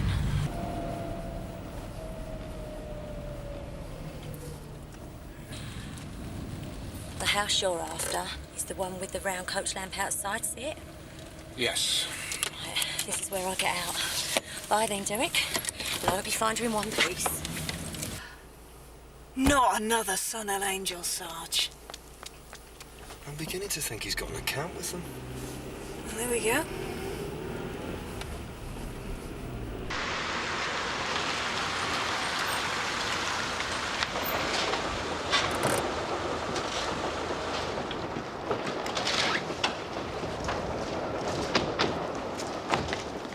Is that another one of your friends then, sir? In many ways, John, you're a really good copper. But what really lets you down is your constant need to gain the upper hand on everyone you encounter. It's very trying, very tedious. And will that be going in my school report then, sir? Open up, police! Is Geraldine in here? That's what we're about to find out. Do the honours, will you? Did this have something to do with Chapman? Just open it, will you, John?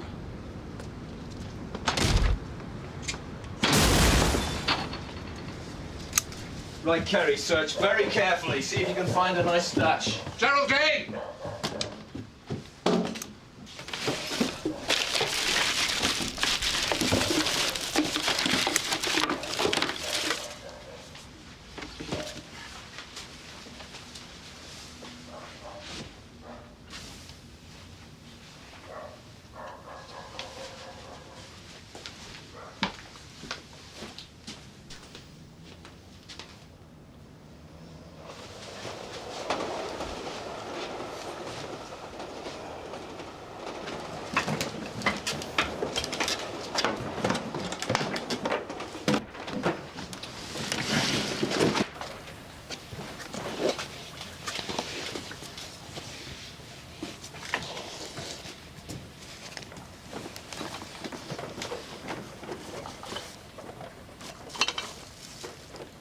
Yes. Kerry! You'll never guess what I've just found.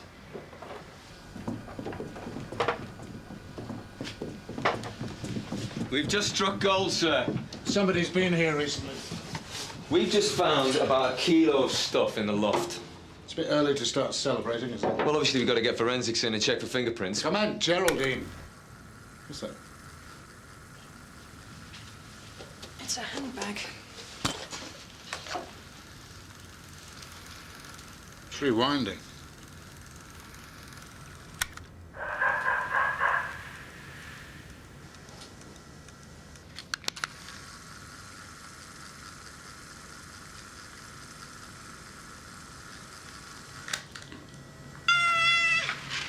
Come on, you, in now. Oh, dear. Linda. Slipped up here, haven't you? What are you going to do with her, Andy? You two go back in the office. Check if anyone's been there. Is that freight liner unloaded yet? Yeah, I think so. Good. That'll do. I'm going to take her for a little ride. Come.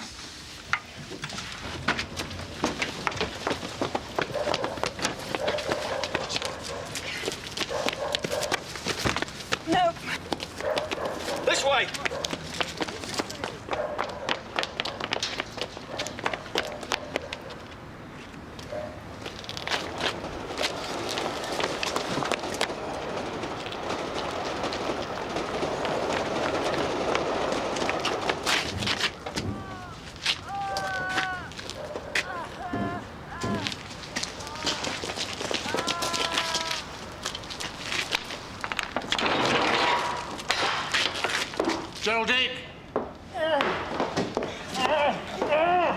It's better than that. It's Chapman. Well, where is she then? Brother Derek? I've just been trying to get hold of you lot. I couldn't get a signal in there. When I heard you running, I thought it was Chapman's gorillas coming back again. What happened? I did it. A couple of years ago, I had to do this feature on self-defense for women. So I took some classes. I got to like it. Good way of keeping fit. I think you meant to kill me, you know. I don't suppose you came across my mobile, did you? This one's dead. Can I borrow yours? Thanks.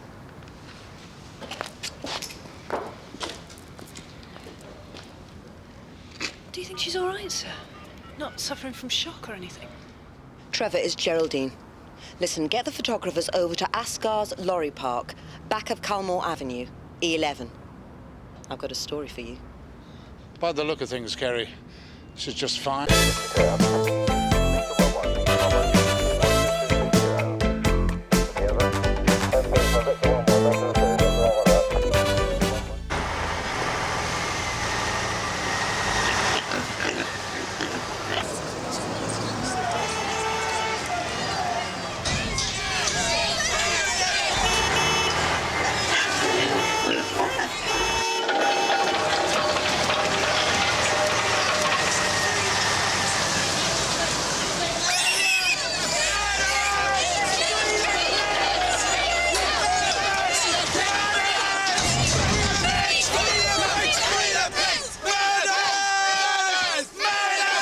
That's the problem with you lot, isn't it? You won't do anything until a crime's been committed. Well, it's too late then, mate. You want to do something before. And how do you suppose we do that then, son? Look, they've attacked pet shops, a meat factory, a laboratory. It stands to reason anything to do with animals is going to be a target. A slaughterhouse like this is top of the list. Now, they're outside my gaff already. I want protection before they get inside. Look, the people outside are protesters. We've no evidence that they're the ones that carried out any of those attacks, sir. Well, of course they are. The police can't provide protection for everyone who might become a victim of crime, sir. It's just not feasible. Excuse me, Mr. Green. Oh, right. Well, if you can't protect me, I'll just have to protect myself. Ah, we wouldn't advise that, sir. Sierra Oscar from 8-4. We can deal. Over. 8-4 received. That's it, is it? Yep. Just leave the police into us, all right? Here we are, all sides, you're on top of me. Real criminals!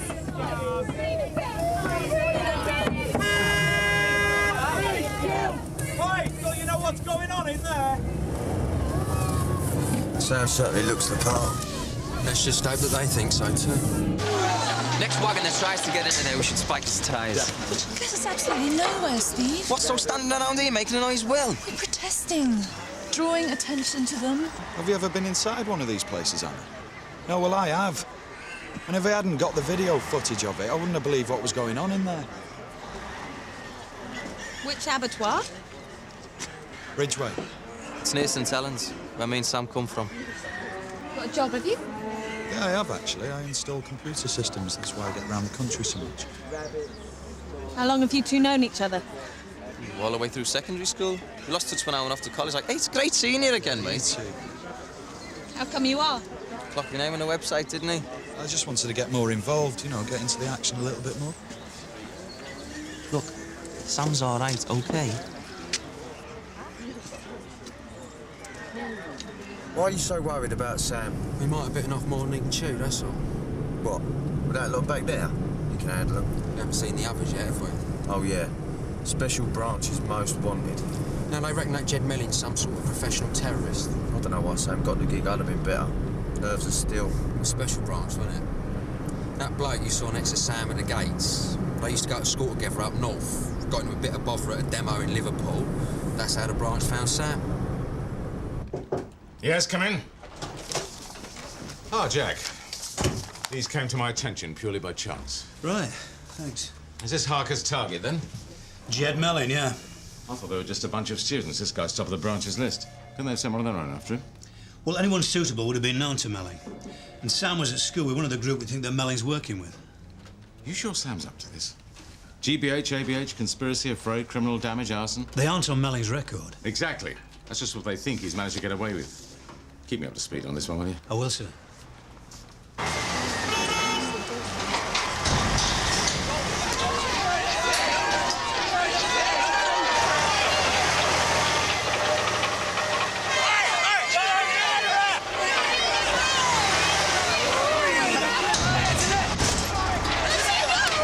Should have his throat cut off then. You're laughing at me. He's laughing. Leave me. Come on. I'll give you something to laugh about, mate, yeah? Now, come on. Come on. Free the pigs. Free the pigs. Free the pigs. Free the pigs. Free the pigs. Free the pigs. Free the pigs. Duncan, you know D.I. Jackson. Special branch is certain that Malling's on our patch. But we still don't know if he's got anything to do with Sam's group. I will have. That's the way Jeb Melling operates, you know. It doesn't matter if it's stop the city, road protests, animal rights. He hides behind the genuine activists, causes the aggravation, then he never gets touched himself. So is this just an exercise in gathering intelligence? Intelligence. Good intelligence to be choice, yeah, but you know, conviction. That'd be Christmas Day. And our only chance is if Sam gets involved with Melling, takes part in his operations. And doesn't leave himself open to entrapment. Exactly. You're asking a lot of Sam Harker.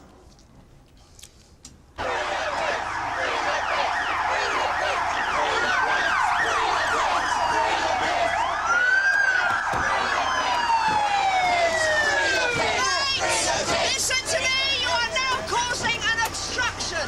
OK, you've made your point. Can you now get up and move away? Oh, look, you can tell him to go back to where he came from. We're going nowhere. Any chance you backing off, mate? You've got to be joking. I can't take this lot back. All right, everyone, one at a time. Oh,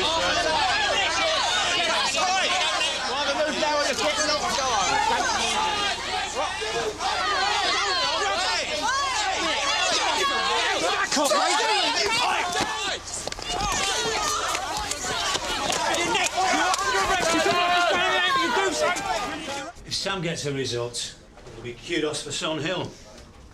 So let's make sure he does, shall we? What, at Old Coast, Gov? No, of course not. But we don't just want to be running around gathering intelligence for the branch, do we? I mean, who knows what they're up to anyway? I didn't have Sam down as a political. He's not.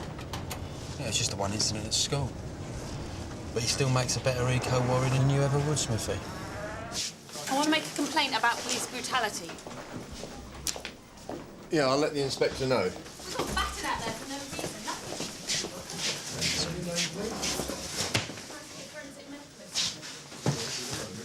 Oh, yeah, I'm fine. Look, I hope we haven't put a spanner in the works. No, not at all. They gave me a chance to show them what was on site. I mean, we had to make all of you. Yeah, I know. Had it just been obstruction, we I could know, have and it turned into an assault on a police officer, but I couldn't pull any punches out there, so... You lot were a bit heavy-handed, though. We did our best in the circumstances, Sam.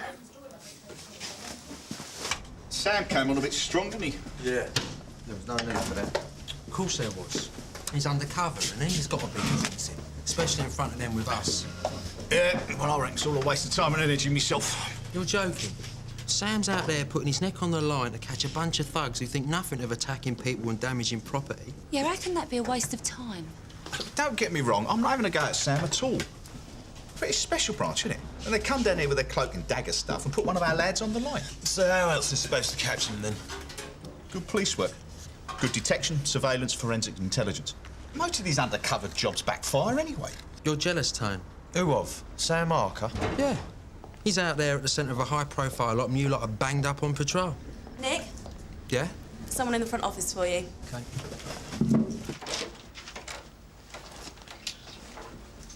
Mr. Green, what can I do for you? I told you there'd be trouble. The people who obstructed the vehicle outside your plant have been arrested and charged with obstruction and assault. I'm not talking about outside. I'm talking about inside. Windows smashed, equipment a write-off. When was this? Earlier on. All that performance outside was just a distraction. Someone must have nipped inside while it was all going off. Well, if you'd like to give the details to PC Worrell, we'll look into it for you, yeah? Oh, well, I wouldn't want to put you to any trouble. Did any of your mob get inside the abattoir this morning? No, I was with them the whole time. Well, the owner reckons you did. Smashed windows and expensive gear written off. Nick Klein's just seen him. Hey, you should be sitting down. Do you know what? What? Bet it was an insurance claim. He's probably used the protest as an excuse and gone and done it himself. What do you reckon? Do you think we can have him for it? Yeah, sure. And we can always call on you to give evidence, can't we? So how's it going? Well, to be honest, I don't think this group's anything more than what it seems. Protest group. Yeah, it won't appear to be at first. Oh, one or two of them are a little bit mouthy. You know, could be up for more than I've seen. But... Has there been any mention of Jeb Melling? No, not a peep. So what do you want me to do now? Just hang on in there, Sam. You and Steve are good mates. Are you okay about all this? Yeah, of course I am. Steve's not into the hardcore action, I'm sure about that. Okay. And you're both to appear in court on that date, understood? Yeah.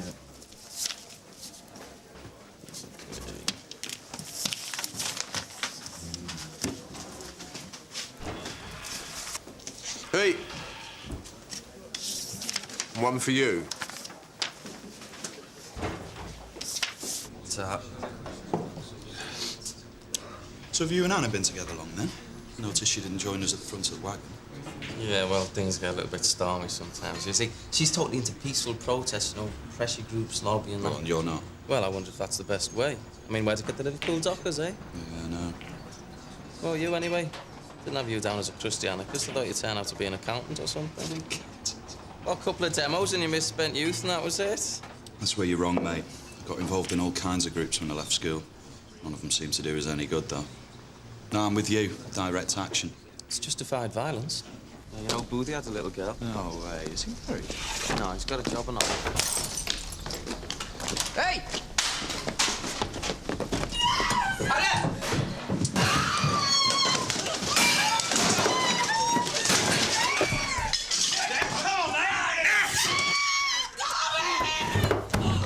Hurry! Come on, then!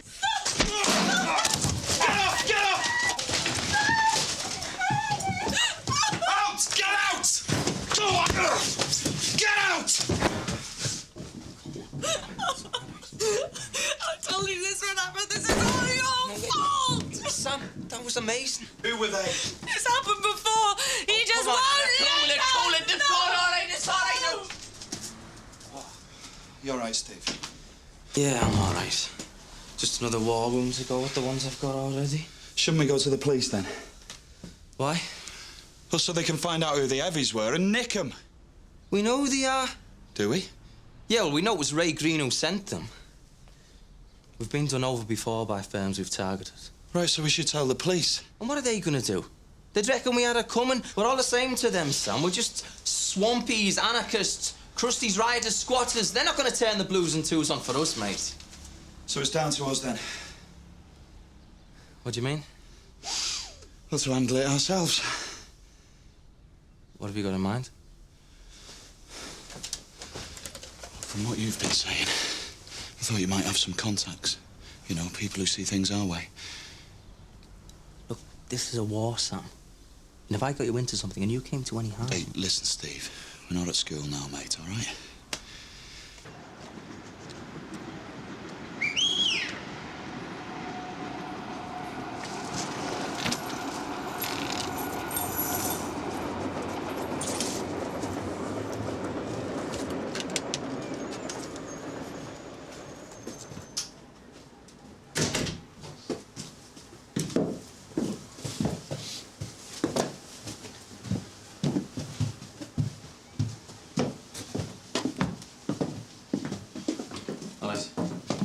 Sam, this is... You know Star, don't you? Yeah, I've met before. Hi, Star, yeah.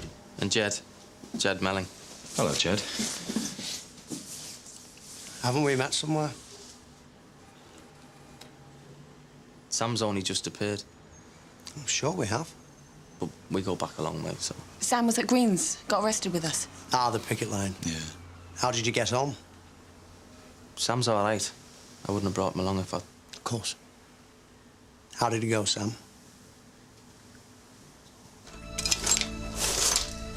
Steve's still talking to Jed. Yeah, he is. I don't know what we're bothering for, really. It's going to happen again, isn't it? Hey, come on, Hannah, sit down. Come on, sit down. Listen to me. Those thugs aren't coming back, you know. It's not them so much. It's Steve. I'm really frightened about what he might be getting involved in. Recently, he's just got more and more extreme. Yeah, I'd noticed you'd left the picket earlier when it kicked off. Well, direct action makes no sense.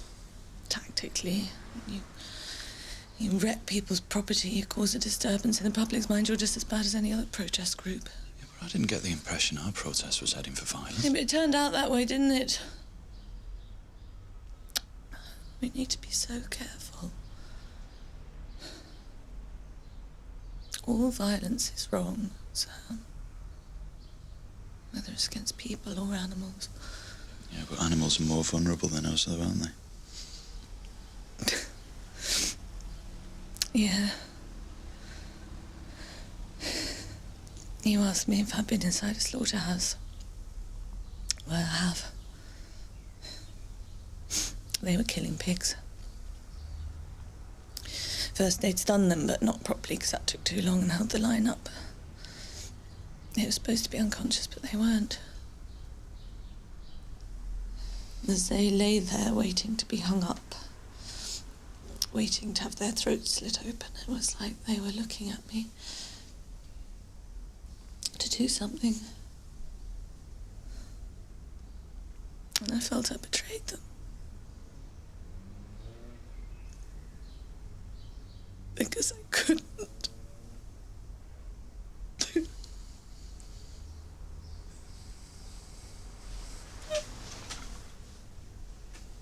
You eat meat then, Gov? Yeah, you? Now and then. I have this thing, you see. I never eat the meat of an animal I haven't killed myself. Oh, aye, golden rule out in the country. If everybody else did the same, the whole world would go vegetarian overnight. Yeah. Hi, Sam. All right. The flat I'm staying in was attacked yesterday. It appears Ray Green's paid heavies to go round and trash it. I'm sorry to hear about that. Green makes a false insurance claim. He hires muscle and he takes the law into his own hands. Can't we do something about this, Duncan? No, it's too tricky. You know what? They're right about us, aren't they? How do you mean? Well, we choose who we want to help and who we want to lock up. We can't lock up someone for a crime that didn't happen. Yeah, but this did happen. I was there. I was in the middle of it. Well, no one's reported it, Sam. Yeah, well, I am now. You can't. You're undercover, remember. PC Harker doesn't exist for the time being. Look, this is all very touching, but have you got any further since we last met? Yeah, I think I have. Go on. I've made contact with Jed Mellin. Steve introduced me to him. Your mate? Yeah, but I don't think he's been involved that long. I want to know how he recruits. Who does what? How they operate. Above all, I want to lock up Mellin. You, Steve, do whatever it takes. And where do I draw the line? Criminal damage? Assault? Arson? Murder? Genocide? What? You have to get the evidence. You have to be with them, close up. Let's go with the flow. Listen, Sam. You're playing a blinder. Yeah? Why do I feel like such a traitor, then?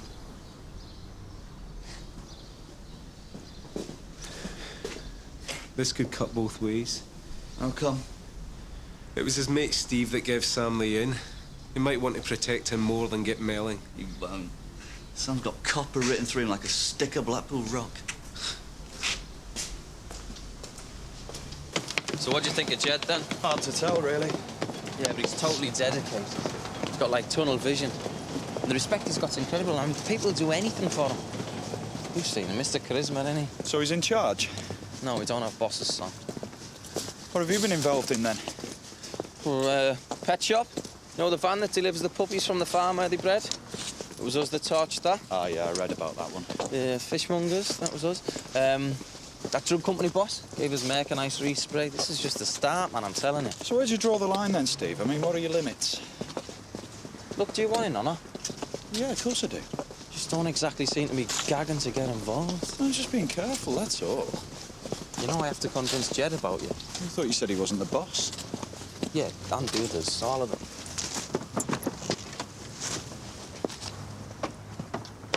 So what can you offer us then, Sam?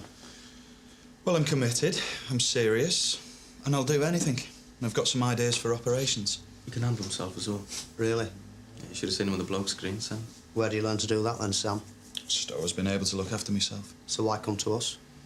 Well, Steve's a mate. I was involved up north. What brought you down here then?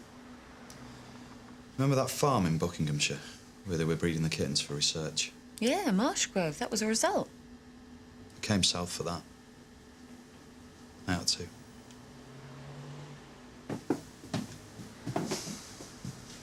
We've been watching the laboratory. They've been delivering guinea pigs, mice, rabbits for weeks. They use them to test household cleaning products for skin irritancy. They'll have them locked into restraints to stop them licking the test areas of their skin. Look, they could crack, swell, bleed, ulcerate. We get in, we take the animals out with us, and we leave them at a sanctuary. And trash the place as we leave. Yeah, and trash it. When? About an hour's time.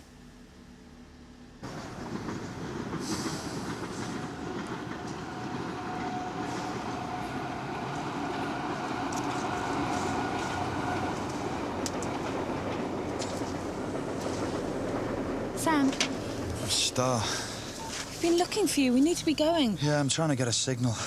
Yeah, I know. It's a difficult area. Who's so important you need to be calling them now, though? Not a girlfriend by any chance? Not one I'm worried about.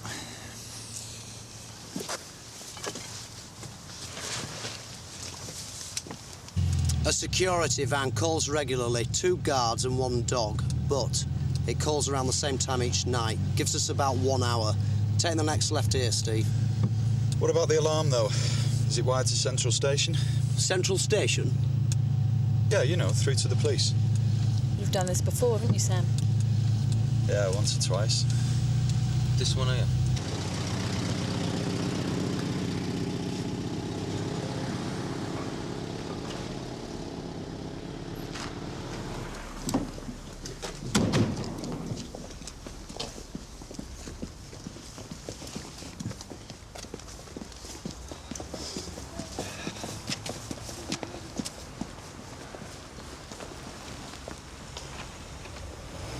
Don't look at it. Keep going.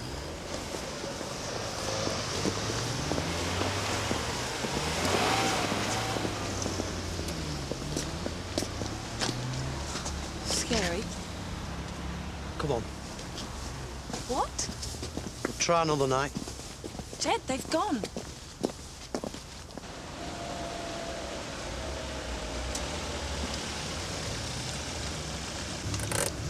Should we have given him a pull? No. Who knows what he was up to with him. But we better let Duncan Lennox know. Sierra Oscar from 140 receiving. I don't know why we didn't go in there. Yeah, well, you have a lot to learn. We'll debrief when we get back to the base. Come on, Steve, let's go. It's your first time with us and the police appear from nowhere. What's going on? What are you trying to say, No, Jed? it's all right, Steve.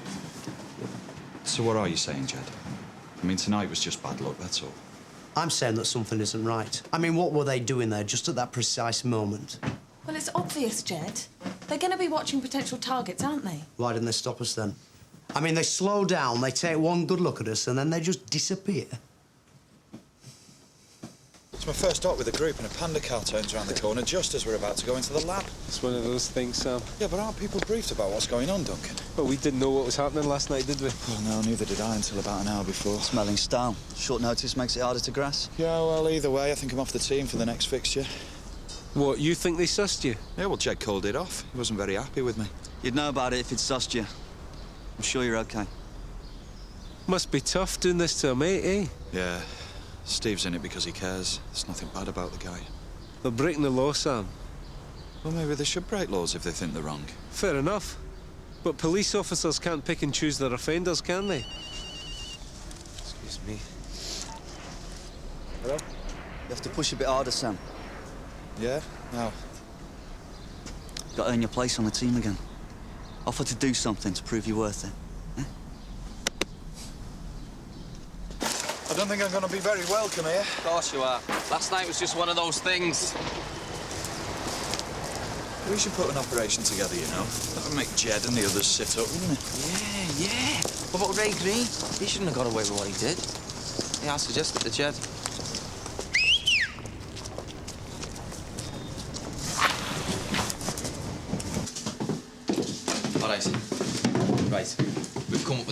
Right, Green must think that he's had the last word smashing up that flat. Well, me and Steve, we're going to repay the compliment. We're going to go in overnight and we're going to spray paint his office.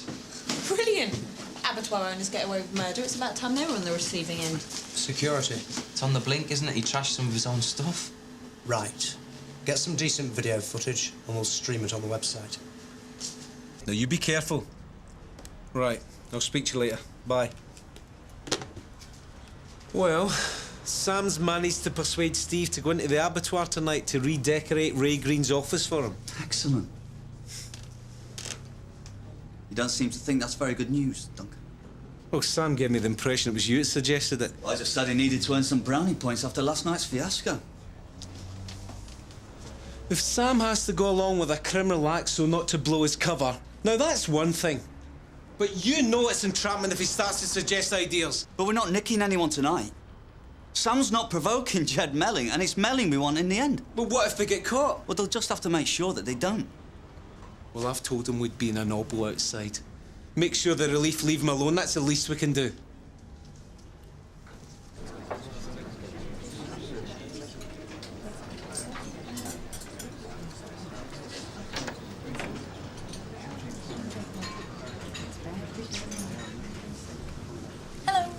Oh, yeah.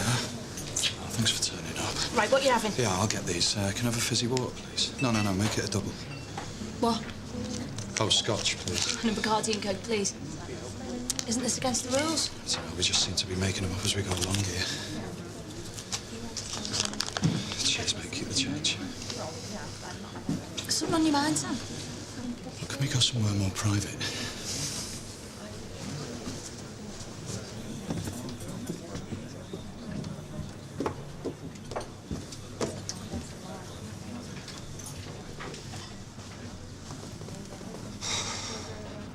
Well?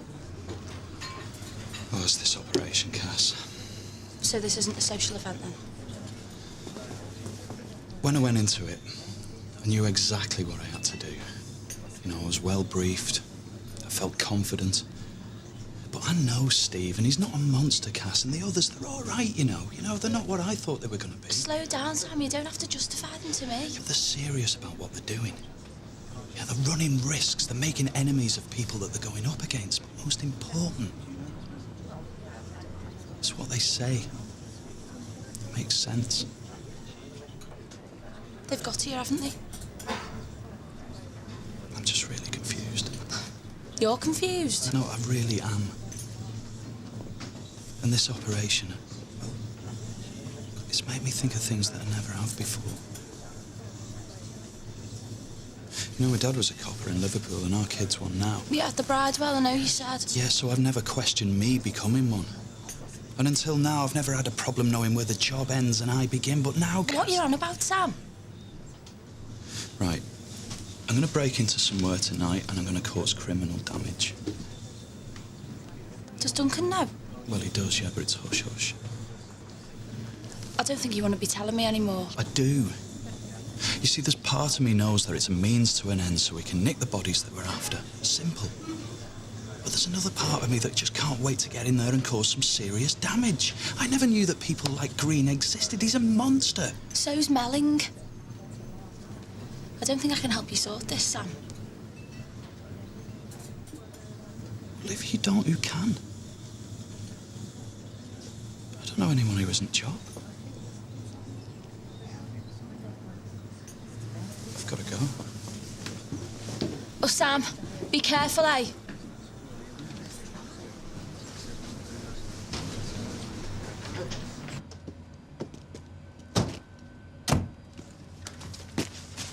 You got my dad there? Yeah. Nice one, mate. This is a buzz, mate, I tell you. You wasn't. Let's do it. With my eyes on properly. Yeah.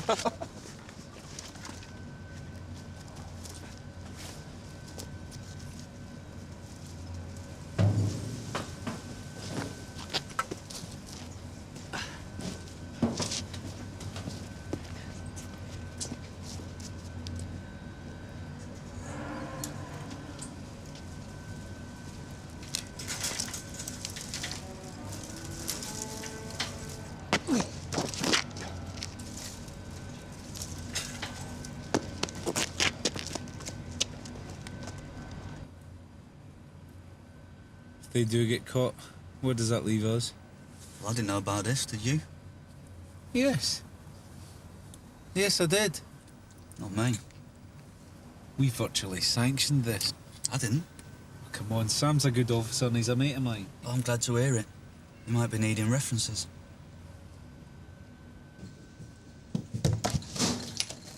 Yeah, this is it.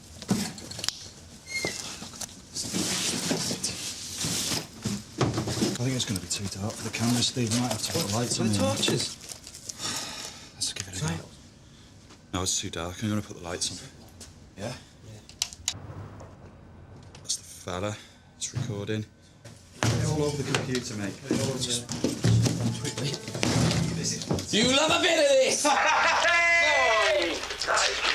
Well, man, that's fantastic. Yeah, I'll get this one all here. Get this one. Say hello to your mum. Say hello to your mum. Hello, Mum. Come on. Hey! Oh, that's brilliant, mate. That's fantastic. Get this one. Get this one. Where? Get this one behind us here. Yeah. Write a message on it or something. Message. We've got to give him a message, yeah?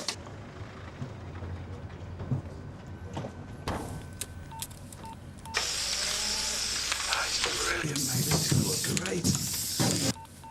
He'd have turned it off, won't he? We both agreed for him to leave it on vibrate, then I'll let it ring 5 times.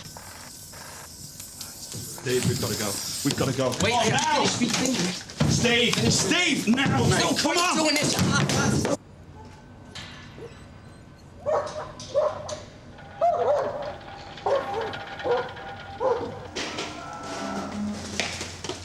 How are we getting out, Steve? Right.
Come on, pigs! Freedom! Freedom! Run! Run!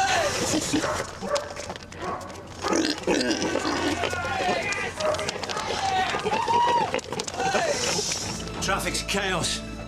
I was stuck for over an hour. I know, I think I was caught in the same queue. You know all the pigs were caught except one, Gov. The advertiser switchboard's been jammed with people offering them a home. That's nice. Oh, yeah, it's heartwarming, Duncan. The animal rights campaigners have been made into heroes just at the time we're trying to lock them up. I've already had Jackson's governor on the phone, and all because of a stunt that you gave the thumbs up to. Well, Sam had already committed himself. Yeah, well, you sat outside keeping the relief at bay. Well, I thought it was the best thing I could do. Gov, I think we should get Sam out of there. Why? Do you think they know he's undercover? No, it's just I think he's getting too close to the group. Are you suggesting that Sam's gone native? I'm not saying that. It's just that Steve and Sam were good mates. Letting all those pigs out, they didn't have to do that. Yeah, well, right now we don't have any choice. After last night, Sam's in too deep. He stays. Hello, Mum. That does look good, actually. It's arty. The stank them clothes as well. It's on my Keith check.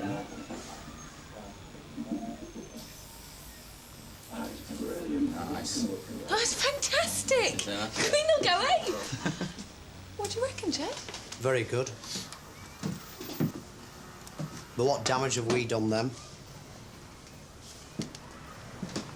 We've not stopped them killing animals, have we? But these will.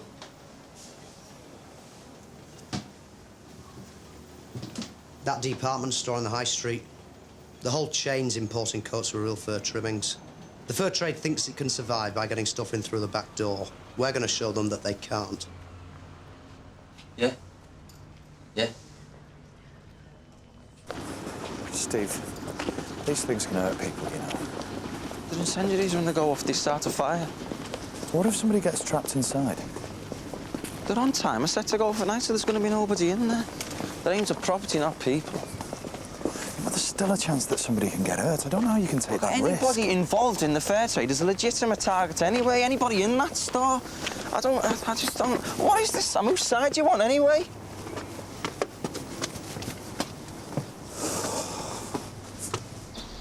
I suppose you're pleased with yourself.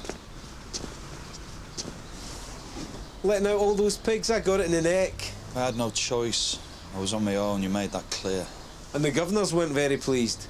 And your mates on nights, they spent the shift following up sightings. We wondered if you'd changed sides, Sam. The group's planning on bombing the Whitegate Centre. What? Jed will be there, won't he? He's in charge. When do you go in? Late tomorrow afternoon, half an hour or so before closing.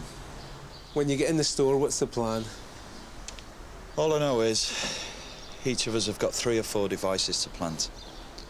Now, whether we stick together or we take a floor each, I'm not sure. We'll be there, Sam. What about your mate Steve? Is he part of it? Yeah, he is. I thought I knew his limits, what he believed, but I don't. He's excited about this operation, he's pumped up, he's ready to go. You don't ever know people, do you? Stephen Burton, Susan Fairweather, alias Starr, and Jed Melling. Now, we're expecting them to plant incendiaries somewhere in the store. We don't know where and we don't know how. So you're going to have to spread out and cover every floor. Duncan, D.I. Jackson and myself are going to be watching from the security office. These devices, what do we know about them, Gov? Not a lot, except since they're homemade, they're going to be unstable. Will Sam be carrying them as well? Yeah, he will. So whoever nicks him, be careful. But it's Melling we're after. And we need to see him plant a device before we take him. So nobody moves until I give the go-ahead. All right? OK, good luck. If they release all those fur coats, we'll never get them back, you know. Give it a rest, Smith, eh?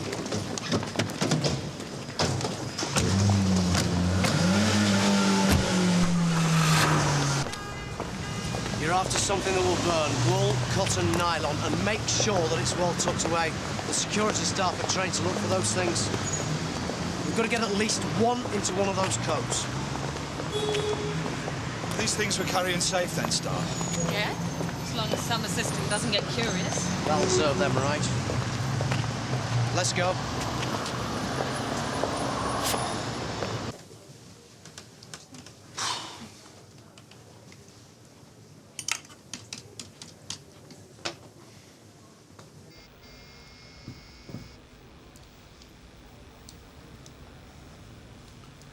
All units. It's targets 2 and 3 in the electrical department. Targets 1 and 4 coming up the escalator to the 4th floor. And they're heading for carpets. Targets 2 and 3 moving towards furniture.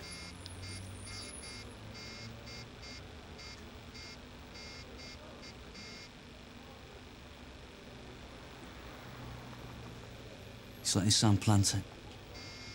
He knows we need to see him.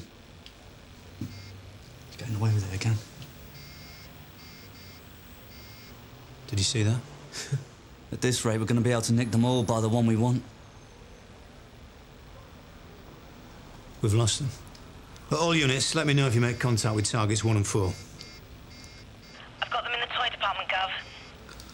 OK, Di, received. Stay with them. Gov, Melling's just dropped something into the display. Look, we didn't see that and we need it on tape. Targets 1 and 4 in my sights, Gov. He's heading for the fur coats. He can't resist them, can he? Come on, Chad, come on.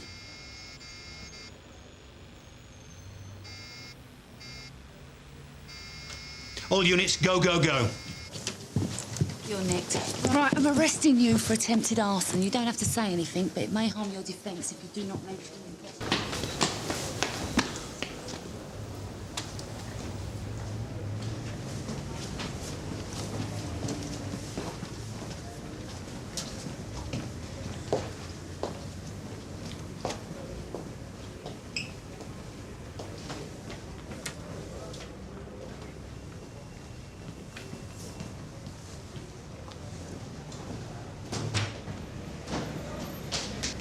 Excuse me. Sorry, excuse me. Excuse me.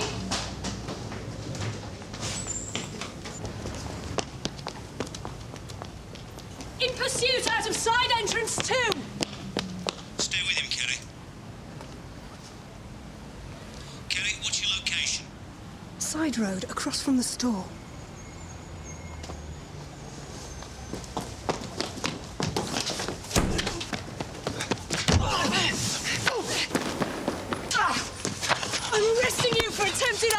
You do not have to say anything, but it may harm your defence if you do not mention when questioned something which you later rely on in court. Anything you do say may be given in evidence. Not before time, eh? Your partner in crime. They've nicked him. Who's Steve? Him too, but we've got the main man. You done well, Sam. Thanks. Well done, Sam. You must be over the moon, eh? Yeah. Mustn't I? What puzzles me, Jed, is that so far you've come to our attention through minor offences. And suddenly you've been promoted to the Premier Division. Caught in the middle of an act of terrorism. Terrorism? That's pushing it a bit even for your lot. Well, however you describe it, you've upped the stakes overnight. How come?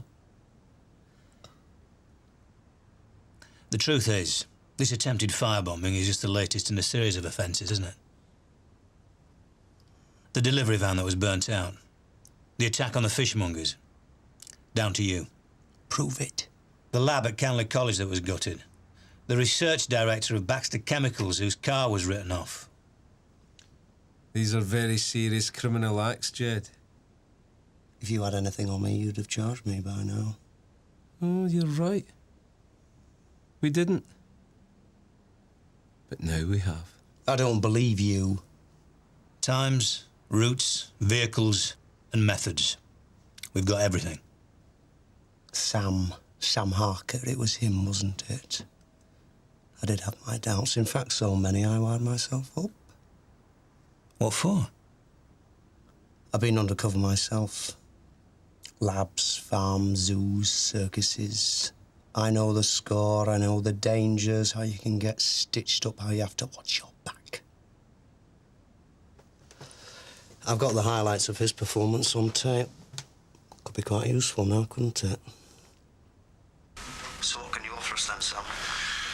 Well, I'm committed, I'm serious, and I'll do anything. I've got some ideas for operations. Can handle himself as well. Really? Yeah, you should have seen him on the blow screen, Sam. So why come to us? Well, Steve's a mate. Was involved up north. What brought you down here, then?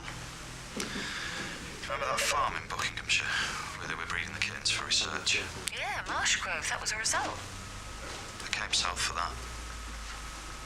I had to. We've come up with a crack. Right, Green must think that he's had the last word smashing up that flat. Well, me and Steve, we're going to repay the compliment. We're going to go in overnight and we're going to spray paint his office. He's edited this. Of course he has. And they raised the rest, no doubt. Well, it's all out of context. Looks like you've arrived and taken over the operation. Yeah, but I didn't. We know that, Sam. But unless you can get somebody to back you up. Well, there's Anna. I mean, she was dead against direct action and everything that Steve did with Jed. Let's pay her a visit. Can we have a word?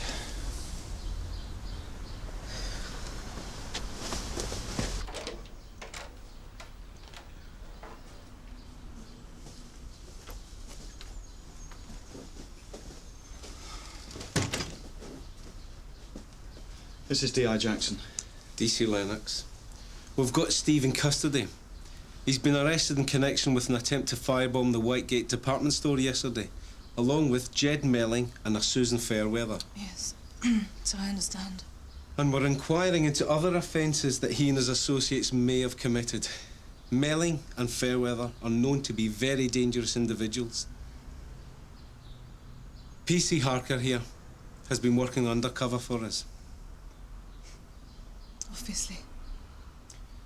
Now, Jed Melling has a tape which he claims records P.C. Harker acting as an agent provocateur. Oh, good.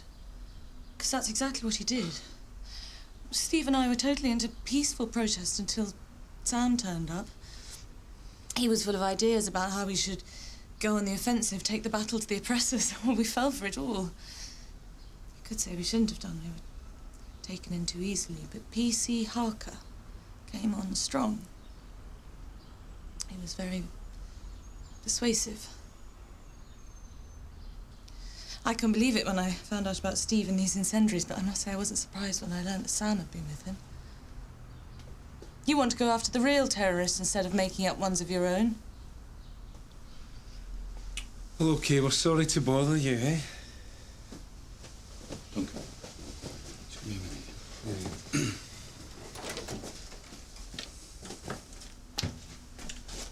What's going on? How could you lie like that? Me lie? How could you lie? You've lived a lie for weeks! That was my job, Anna. Oh, so that makes it OK, does it? Anyway, it wasn't a lie. I meant a lot of it. I mean, everything you said rang true. Really? Yeah. You and Steve, you opened my eyes about things. Lots of different things. Yeah, but you're not allowed to believe anything, are you, Sam? That'd be dangerous. Oh, please, Anna. I know what you really think about what Jed and Steve have done. You'd let Steve on to do what he did just to get at Jed Melling. That is not true. Steve was at it before I came along. Oh, rubbish. Listen, Anna. If you don't back my story, then they're going to carry on exactly the way they are now. And all the work that you'll do will be for nothing.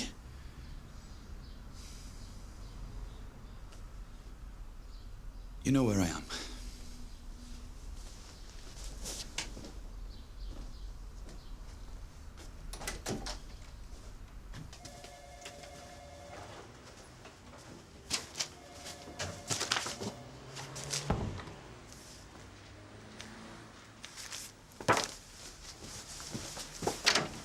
Hey, you think the keeping his hairdo, Sam? I think it suits you, mate. You know, all you need is a sign around your neck, a dog on a bit of string. And a woolly hat. Nice blue and white one with a bob. That's suits you. Brochure, you want? Yeah. That bird from that group. What, Anna? I don't know, she's in the front office. Well, why didn't you tell me that? All right, keep your ear on. I think that was Smithy's attempted joke. Anyway. Anna. Listen, hang on a minute. Just go through there, yeah?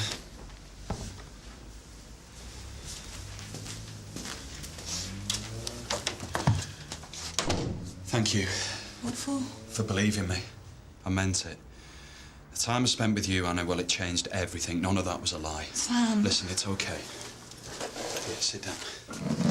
We're going to look after you. We're going to get you protection. You won't regret it, I promise you. Sam, I'm not here because I've changed my mind. You what?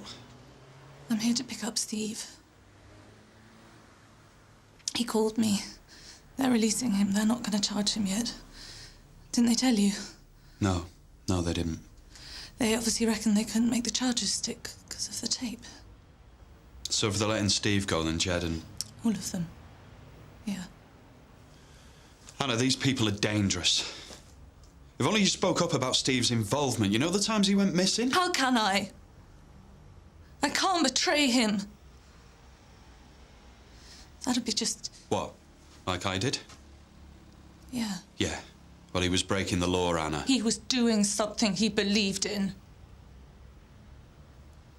You just do what you're told.